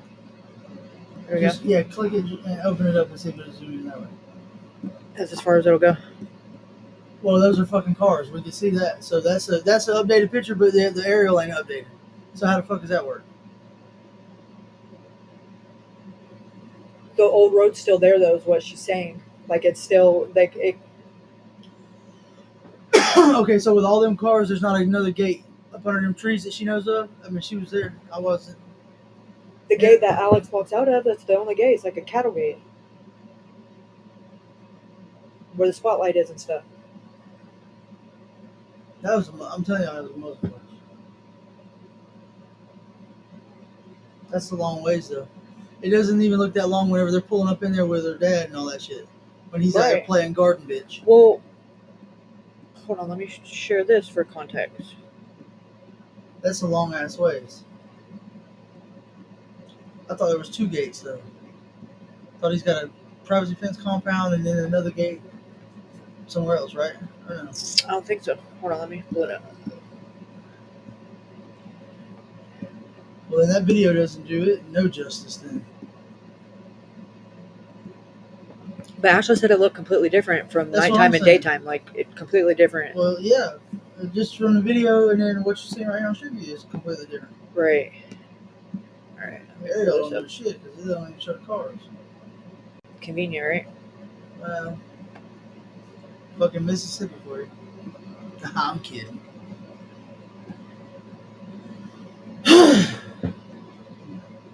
Okay, so that's the bend in the driveway. Garden bitch. Did you call him garden bitch? Yeah. D. Edwards, the little garden bitch. He looks like he's the black garden gnome. Available at all your Walgreens. Okay.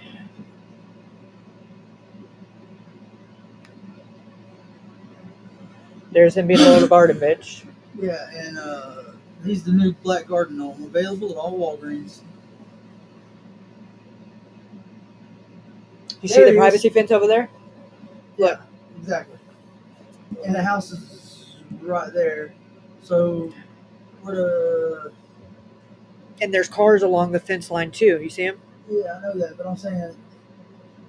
So they're saying that's not the gate he walked out of. The gate he walked out of Is behind her, right?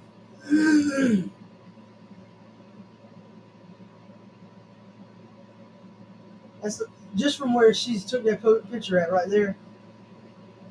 That I bet you on the on his house cameras is about that far.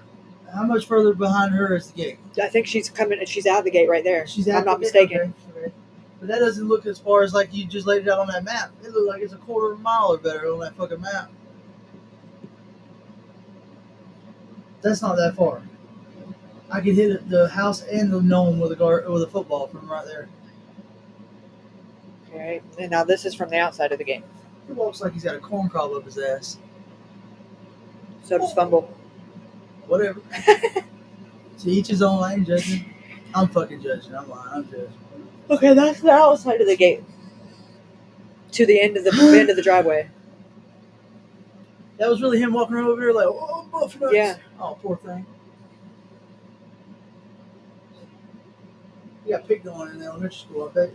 I'm sure he gets picked on now. His old lady's like 3 times the size. Well, being he's a plug, probably not. But I think she is. well, she probably beats him, but that's beside the point. Look, that's the bend in the driveway. Correct. And then you see the gate. Yeah, I do now. And listen, I'm telling y'all, if you was to go and walk in front of that semi right there, And look, this and that's keep going through them little woods, you come out on the highway, right? I don't know. Okay, right there. If you was to get out of the passenger side of that truck and just cut out on this side of that fence, you're going back out to the road, right? The old road, the Varnadale Road, and it will bud back up to Stockyard Road, which is the road that runs right next to the highway. Regardless, okay. So I'm telling y'all, that was a fucking muzzle flash because when he went around that corner, he was headed back out to the highway. He was trying to avoid contact with the people that was getting shit out of the car.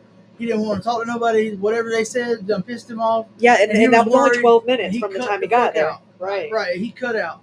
Went that way, and there was a muzzle flash over there from old brother that was sitting there waiting in the car. I guarantee you that. Y'all crazy if y'all don't think that. He was trying to get the fuck from around there.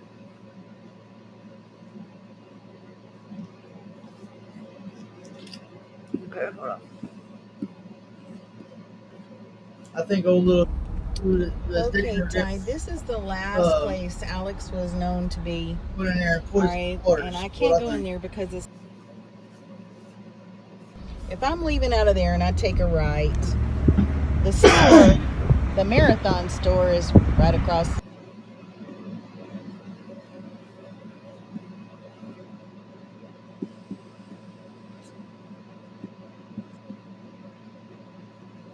See, look, more to what I was There's talking a about. busted fence. Like by bullet busted, maybe.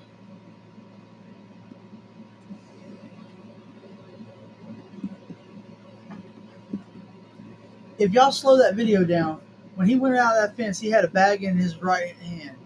You see that bag come up over to the top of the fence just for a second, like, oh fuck, I got hit. Like, throw his hands up like he didn't know what was going on. You can see that shit if you slow that video down because I watched it.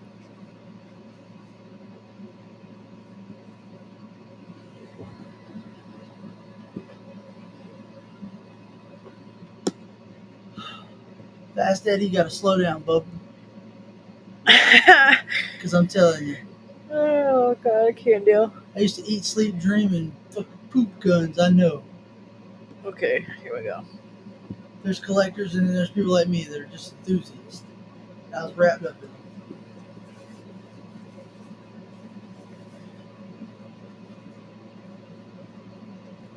No, I'm just talking shit, but that was a muzzle flash. And there wasn't no tail light, wasn't no headlight. Because they only needed it for a tenth of a second and it was gone. Puff said the same thing. Yeah, well, that's because me and Puff are right. Thank God he agrees with me. He had to be wrong too. He said he's seen something like thinks it was his bag or something going over the fence. That was that bag when like if you was to get hit by a bullet in the side or something, you naturally or something comes whizzing past you, Puff. You're gonna what the fuck throw your arm up. Well, he's holding that bag in that arm. Look when he goes out the gate, he's got the bag in his right hand. Okay, you guys. This is actually when she pulls in, with the day of the search. So you can see like pulling up. I'm about to start it over. No. That was it. That was the end of it. Okay. So this is pulling onto Stockyard Road. Okay. And hold on, I'm gonna tell you when to stop.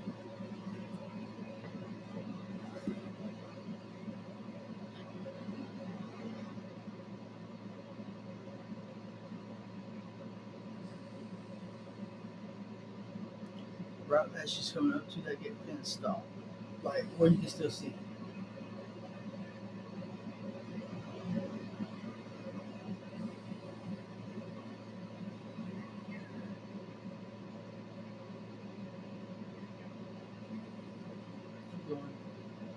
That's it. She stops right there. Okay, you see the semi out there, right? Hold on. Let me find this video for Eddie. What, the flash? Yeah. I think I have it. How?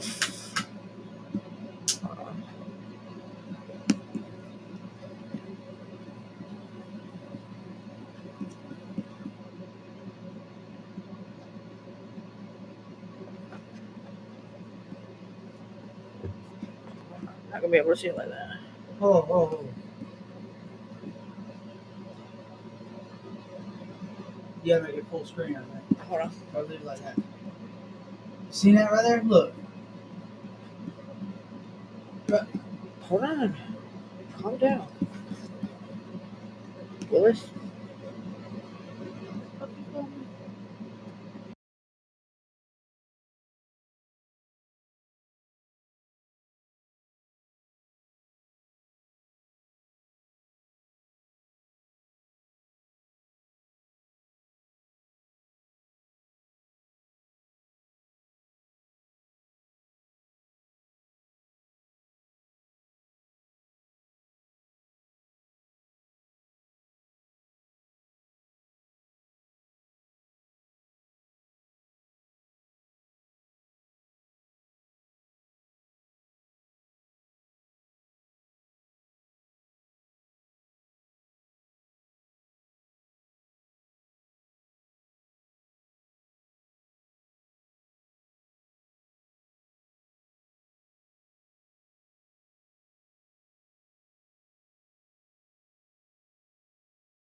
Okay, so the timestamp was Yeah, me and Pup 8:20 being right. That's what's right.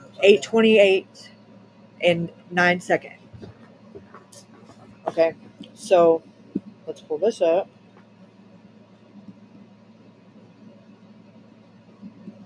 It detected tilting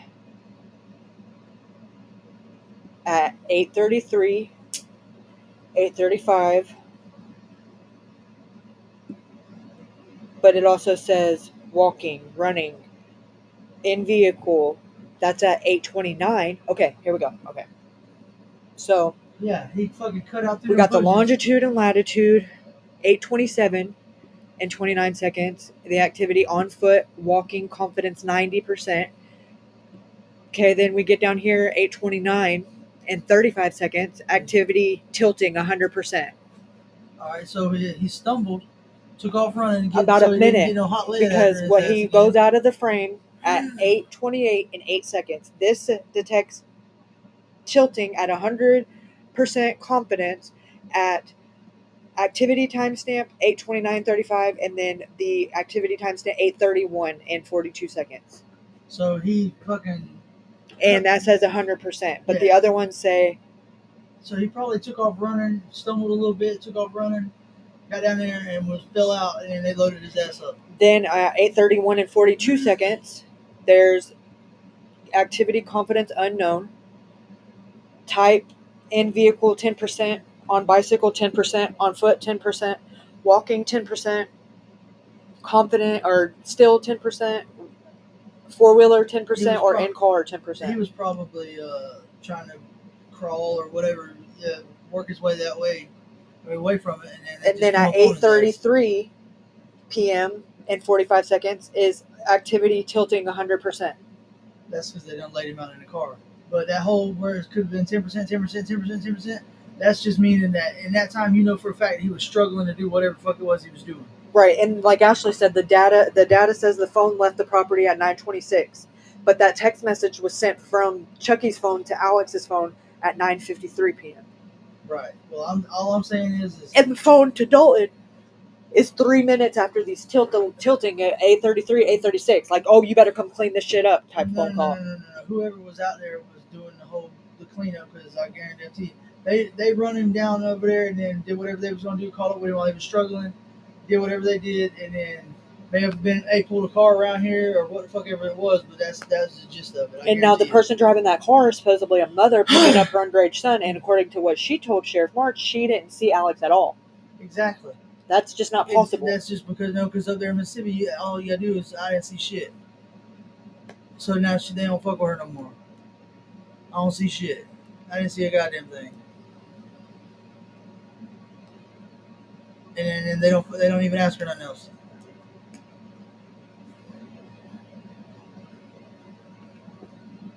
Yeah. Yeah. So I'm telling y'all. My theory. I'm you know how I am. I'm almost confident with that right there for 100%. But he's still connected to the Wi-Fi at this point too. Okay, now we're at 8:36, 8:36, 8:25. They didn't just run out there immediately and load him up and then haul ass with a fresh hot body. I'm telling you, they did whatever they did. They went over there and made sure that he wasn't gonna go nowhere. They got everybody that was there was leaving and whoever was gonna be a part of it. 8:27. And then it was a wrap. 8. Okay, now and then see, there's nothing here for a hot minute after 8:35, and then the next one is at 3:21 a.m. and it's no longer connected to Wi-Fi. It's cell service, and it's way over there on the other side of the highway, like by the cemetery over there. You got to think. And the accuracy is at 2,900 meters. You got to think. This dude right here has got the whole city as far as officials in his pocket. Do you think that? And the next one's at 3:26, and it says activity still 100%. He's not too concerned about getting rid of a lifeless body in the woods outside of his house. Because that's the only place you got to have a search warrant, and everybody's going to go. Everybody's in his fucking pocket. He knows ain't nobody coming out there. Right. So he can make arrangements and have it done one time and be done with it. So he does whatever he does, and then they go. But whoever did whatever they did is the one that got the phone. I mean, or took it off of him anyhow. Made all them other calls. Guarantee you that.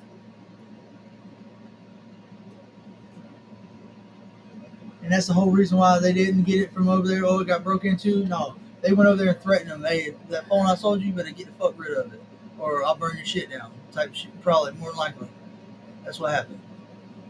Because these boys right here don't play fair at all. It's obvious. They got the whole county commission in their pocket. And if you ain't crooked, you better look the other way. That's how that works.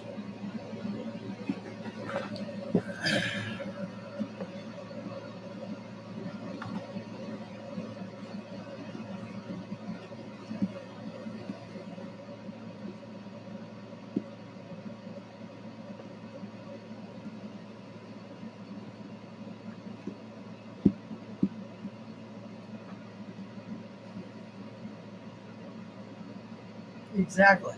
That's because that was whenever whoever did whatever they did and went and got him ain't on camera with the headlights flashing all out there in the fucking woods and shit. See what she said? And the next clip doesn't start for 26 minutes, and it's an old man. Oh yeah, yeah. Why would you want some headlights all out there right outside of your fucking privacy fence? That's the dead giveaway. So that all got cut out. I guarantee you that, because they ain't going to tote him. They're going to put him in something, and it's going to have headlights because they can't see. That's exactly what the fuck happened. That's this one right here. Was that D. Edward that walked out there? No, that's That's the Dodge. Okay. That's not a Nissan. I was thinking it because he told us he didn't have a shirt on. Now, the boy Michael yesterday didn't have a shirt on. Dude, you in that scene right now? Yes. Probably will. All right.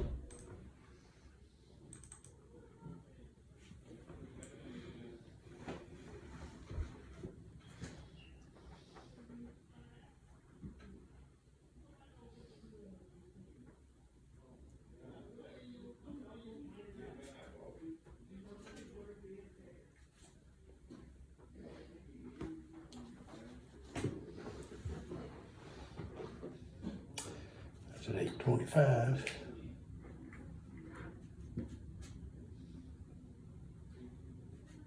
And see, if you're looking at that now, his house is straight in front of them vehicles. The porch. Yeah, right. Where his house is. There was more than one. There are more than one camera. Right, and this is when we got this camera too. Yeah.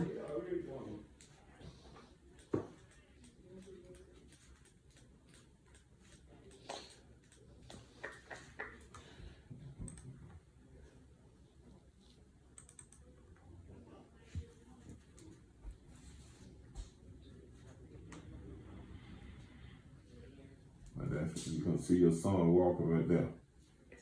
Yeah, with short hair. Not No, right they're gonna there. be one. Right They're here. gonna be Michael. He gonna come walking.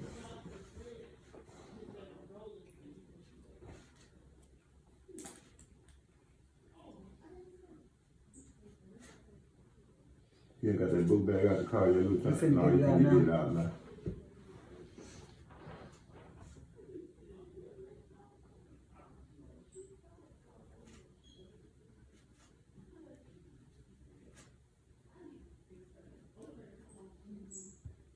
There you come right there. That's Alex there. And this is one more bag. So 2027, he was on the phone.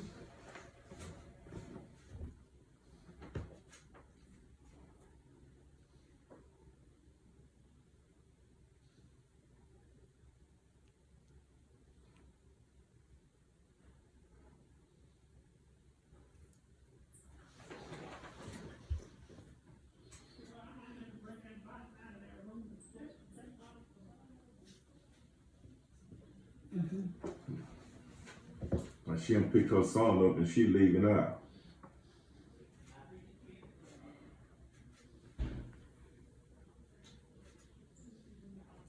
You see him flash when the light flash on him, right? The motion on the gate.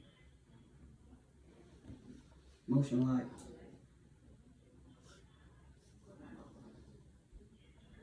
You see him turn the corner in? See when the light hit him. Yeah.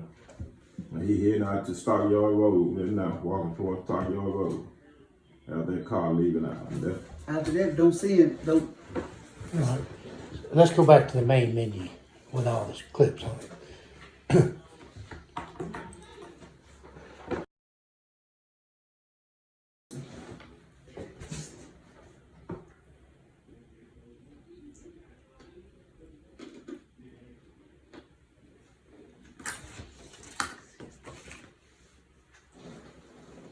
Do we know who all's vehicles are? I mean, I see the average truck. Yeah, his wife, and they got children. This guy here, that's at the 20. That's at 854. Yeah. So they got it broke.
I'm gonna click all of them so you can see. That's 2054. That's at night. You know.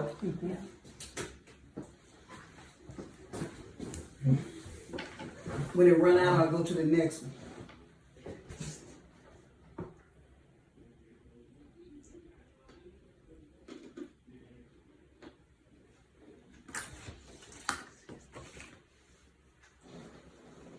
Do we know who all's vehicles are? I mean, I see the average truck. Yeah, his wife, and they got children. This guy here, that's at the 20. That's at 854. Yeah.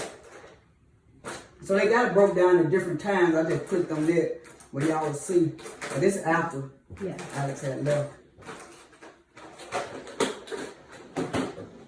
Alright, now I'm going to the next one.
Using technology in missing persons investigations. 1. Digital footprints and social media analysis. A. Understanding digital traces. Step 1.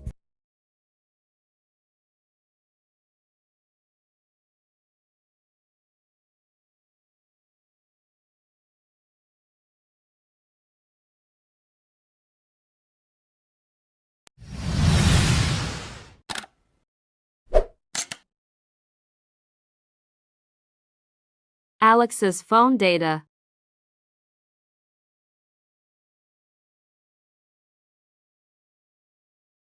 Hello, today, we embark on an exploration of the intricate realm of location data. Our objective is to dissect its intricacies in a manner that is both accessible and comprehensive. To commence, let's establish the foundational elements. Each data block encapsulates critical details: latitude, longitude, accuracy, altitude, and intricate device specifications. The term accuracy denotes the degree of certainty associated with our spatial knowledge. Consider Wi-Fi as an indispensable ally in our quest for precision. Within its realm, we encounter MAC addresses, signal strengths, and frequency nuances, all contributing to a richer contextual understanding. Beyond spatial coordinates, our data unveils insights into user activity, from dynamic pursuits like walking to moments of repose. Confidence levels accompany these revelations, elevating the granularity of our comprehension. Enter the domain of inferred locations, an exercise akin to digital deduction. Armed with timestamps, latitudinal, and longitudinal coordinates, we engage in a sophisticated form of digital sleuthing. As we navigate the temporal dimension,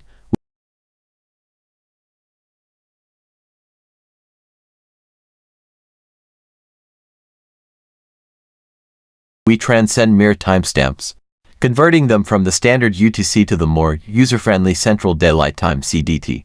It's a subtle yet pivotal calibration of temporal references. Amidst the data tapestry lies the facet of altitude, not an ascent of towering peaks, but a modest elevation of 62 meters. Picture undulating landscapes rather than precipitous cliffs. Precision is paramount.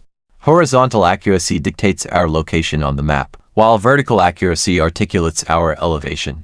Smaller values within these parameters signify a heightened degree of fidelity in our data. In conclusion, the intricacies of location data, once enigmatic, now stand unveiled. Should inquiries arise, we remain at your disposal. Thank you for accompanying us on this professional exploration of location data. Device records indicate activity on April 20, 2022, 8 hours 35 minutes and 49 seconds p.m. CDT, using Wi-Fi. GPS coordinates: latitude 32.9573 to 03, longitude -89.9715758 with an accuracy of 2,900 meters, and altitude of 65 meters were captured. The device's activity is reported as still with 100% confidence. Additional activity details include timestamps: April 21, 2022, 11 hours 24 minutes and 33 seconds AM CDT, still activity, and battery not charging. Another location entry at 3 hours 26 minutes and 48 seconds AM CDT reports the same coordinates, activity, and device details. An entry at 3 hours 21 minutes and 0 second AM CDT repeats the location and activity information. A Wi-Fi scan reports access points and their details, but the JSON data seems to be presented backward. The inferred location at 8 hours 29 minutes and 15 seconds PM CDT provides latitude, longitude, and accuracy details. Active Wi-Fi scans list access points with signal strengths and frequencies. Several activity timestamps follow, indicating different activities with confidence levels. A note emphasizes that activity predictions have varying confidence levels and may not be highly accurate. Timestamps converted to local time show tilting activities sourced from cellular and Wi-Fi. Source data from both cellular and Wi-Fi include timestamps and location coordinates. Timestamps continue with various activity types, including in-vehicle and unknown. The entry indicates unknown activity with 40% confidence and tilting with 100% confidence. Timestamps, converted times, latitude, longitude, and activity details are consistently recorded. In vehicle and tilting activities are repeated, each with different time stops. Entries continue with latitude, longitude, activity, and source details, emphasizing varying confidence levels. A list summarizes key data points, including device type, location data, activity details, source information, time stops, and device-specific tags. The JSON data snippet shows latitude, longitude, accuracy, altitude, and tilting activity with 100% confidence. Wi-Fi scan details are presented, including MAC addresses, signal strengths, frequencies, and time stops. Entries 1 and 2 include latitude, longitude, accuracy, altitude, and Wi-Fi details with time stops and device information. Between April 20th, 2022, 5:35 p.m. and April 22nd, 2022, 6:46 a.m., the phone 66-633-6128. Registered to Robert Easterling at 138 Stockyard RD, Pickens, MS. Displayed various activities at different cell site locations. Notable locations include 0515799912, 0515799926, 0514698840, 05274833, 0516562202, 0514887778, 0514844169, 0514844176, 0515666865, and others. On April 20th, at 5:35 p.m., there were 6 texts at an unspecified location. At 5:36 p.m., 2 texts were sent from cell sites 0514670025 and 0514670016. At 5:44 p.m., 11 texts were sent from cell sites 0514844169. At 5:46 p.m., there was 1 data exchange at cell site 0514593444, followed by 1 text in at 6:46 p.m. At 7:39 p.m., 1 data exchange occurred at cell site 0515 to 5648, followed by another at 7:46 p.m. at cell site 051494 4598. At 7:53 p.m., 1 texting was recorded at cell site 0514888777. At 7:46 p.m., 1 data exchange occurred at cell site 0514 4598. At 8:01 p.m., there was 1 data exchange at cell site 0515799912, followed by a call and to data exchanges between 8:25 p.m. and 8:36 p.m. at cell site 0515799926. At 8:36 p.m., there was an outgoing call to 66-5153740 from cell site 0514698840. At 8:46 p.m., 1 text and 3 data exchanges occurred, followed by 1 text into D. Anderson 9:53 p.m. Between 10:25 p.m. and 11:46 p.m., there were 4 data exchanges. On April 21st, from 12:25 a.m. to 11:46 p.m., there were 4 incoming texts, 51 data exchanges, and further data activity until 6:46 a.m. on April 22nd, primarily at cell site 0516566202.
Alex's phone data.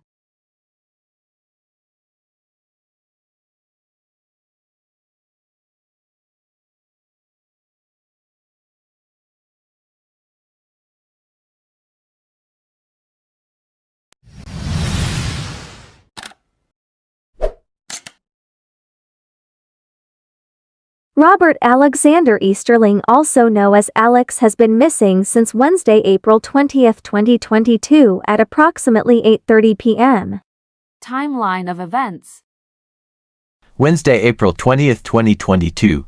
The day of the disappearance, his mother picked Alex up outside of the Madison Police Department in Madison, MS around 3:30 p.m.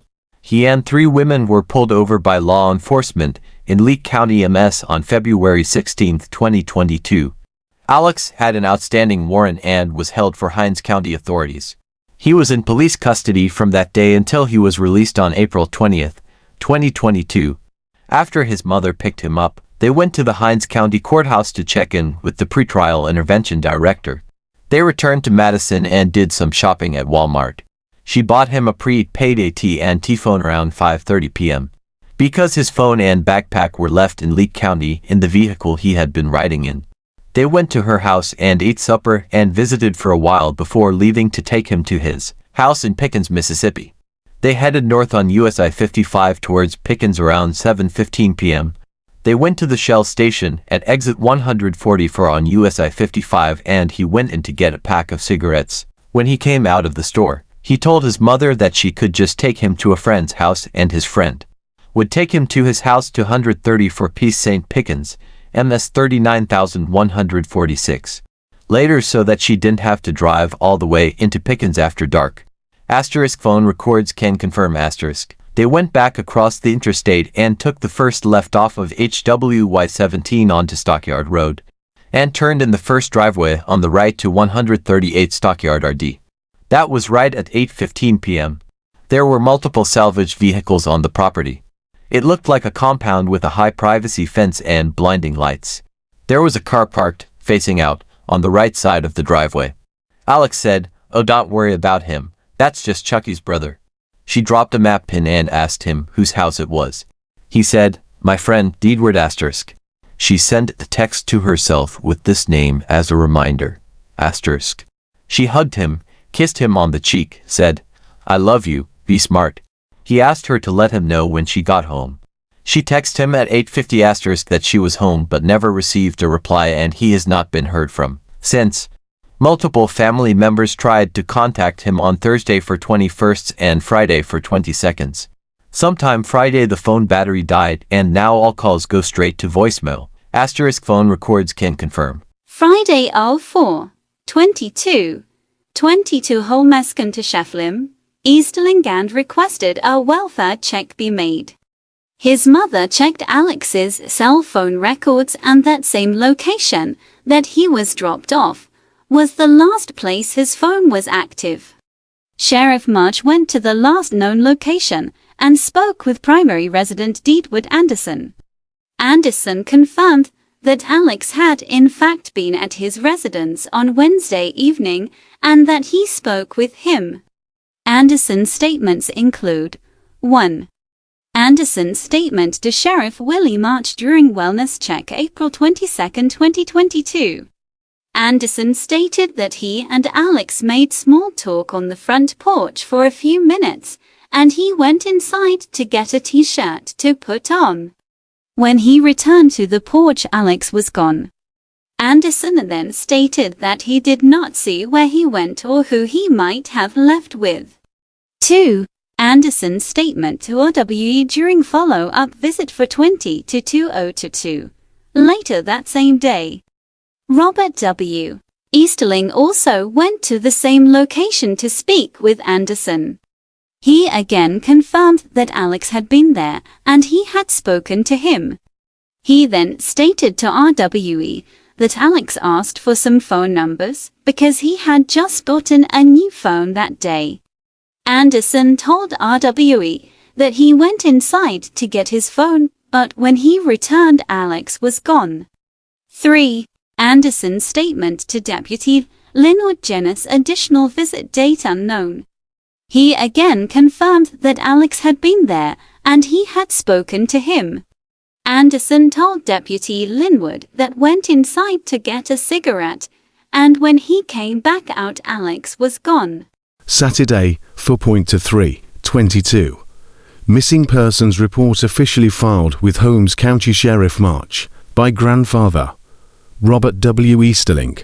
He again spoke with Sheriff March and was told that a deputy was being sent out that evening to search the residence and surrounding outbuildings for any sign of Alex. Monday, 4.5/22.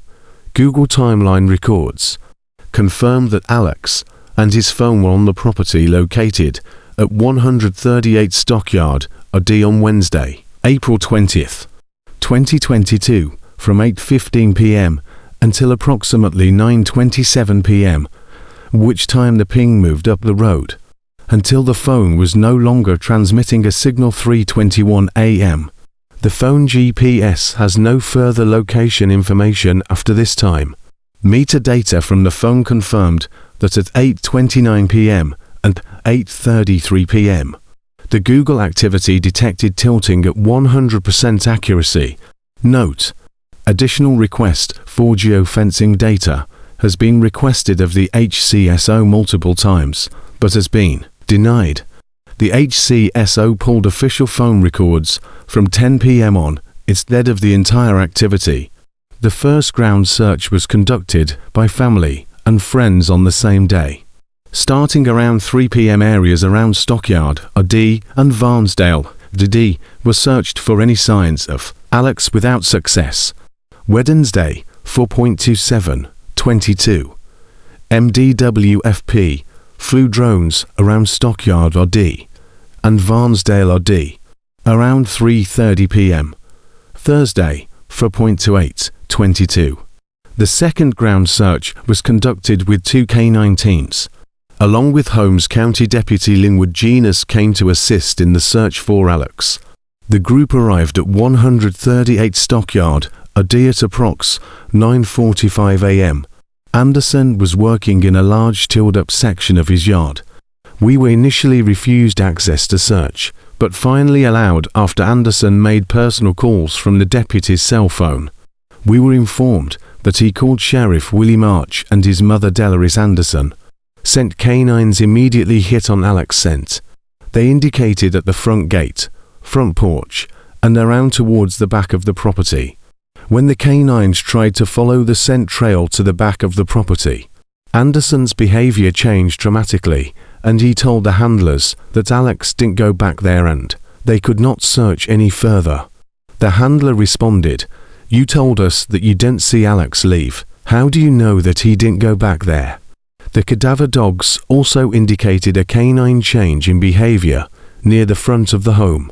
Anderson's behavior became more volatile and the handlers felt for their safety and determined that it was best to end the search.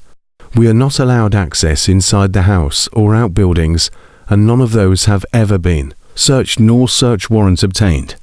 Additional canine search was done on adjacent property south of Anderson's property line in the direction the canines initially indicated, but no further scent or cadaver trail was picked up outside the property. Have audio and pictures. During the canine search on April 28, 2022, it was observed that Anderson's residence had a security system and multiple cameras. However, when the search warrant for equipment was executed, the camera equipment had been taken down. Sheriff March indicated that he was surprised that a server was found since they had taken the camera equipment was taken down. Statement to Tracy Hernandez during conversation with Sheriff at Scott Service Station. Friday, May 6, 2022. Phone records for Alex's new phone were retrieved from AT&T. Call text history reflects multiple texts between Alex and Anderson prior to his arrival at 8:15 p.m. There was an additional incoming text at 9:53 p.m. from Anderson to Alex, and one outgoing call from Alex's phone to Dalton Householder at 8:36 p.m. that lasted 26 seconds. Saturday, May 7, 2022, fourth search. A large-scale search was organized and carried out with the support of over 100 volunteers, including 9 certified canine search and recovery teams from across the Southeast. Lexington Police Chief Sam Dobbins and multiple off-duty law enforcement search received word that Deedward Anderson's phone records had been retrieved. Requests for records for Antoine Anderson were to be made the following day. No analysis has taken place or been reported to the family or MBI at this time regarding findings. These findings would confirm that Deedward Anderson was aware that Alex was on his way to 138 Stockyard Road, Pickens, Mississippi. Friday 04/29/22 received a call from Goodman Police Chief that there were low-flying buzzards birds around exit 146 I-55N. MPH and Trooper Nathan Lincoln's D-20 flew a drone in the area for officials. Have audio and picturesque with Sheriff Willie March regarding Crime Stoppers reward, any incoming tips, and confirmation that the house at 138 Stockyard had been searched. Heavy audio filer Saturday 04/30/22 third large Scroundirch was done along I-55 between mile markers 1 for 6, without success. Tip on bag caught on limb at Big Black River Bridge on Hawaii 51 in Pickens, MS was received. Family members met Deputy Linwood Genus at the location to provide him with binoculars. Monday, May 2, 11 days after the disappearance of Alex Easterling, the Holmes County Sheriff's Department requested that Deedward Anderson voluntarily come in for an interview and polygraph at 10 o'clock a.m. He arrived sometime after 11 o'clock a.m. and declined the interview and indicated that he was contacting an attorney. He was permitted to leave on his own, and we are now waiting on his attorney to call and set with the sheriff. On up a meeting his own, and we are now waiting on his attorney to call and set up a meeting with the sheriff. Note: as of current date, this interview has still not taken place, and the last person that saw Alex alive has never been formally questioned. Upon further requests by the family, it was learned that Deedward Anderson aka Chucky had not actually retained an attorney, however, has yet to be questioned. Tuesday 05/03/22 met with Holmes County prosecutor to get general information regarding criminal procedure to explore how a search warrant is issued. In waiting for that meeting, we asked his probation officers why a known drug felon is continuing to be allowed to operate while on parole. We're informed by parole officers that Deedward Anderson has paid all fines and has not tested positive for drugs, and unless there was an additional charge they would not get involved. We reminded them that they were the only ones that could search the property anytime without a warrant. Passing out flyers around town, $10,000 reward. On this day, shooting and resulting death at gas station on Hawaii 12 took place. Wednesday 05/04/22 search warrant executed for security system hard drives and phone records for Deedward Anderson by MBI. Equipment was picked from Anderson's residence by HCO Deputy Juanita Mitchell. Then it was provided to Tony Dunn of MBI and taken to MS Crime Lab for examination. Video reviewed by family on February 23, 2023. Narrative to be attached.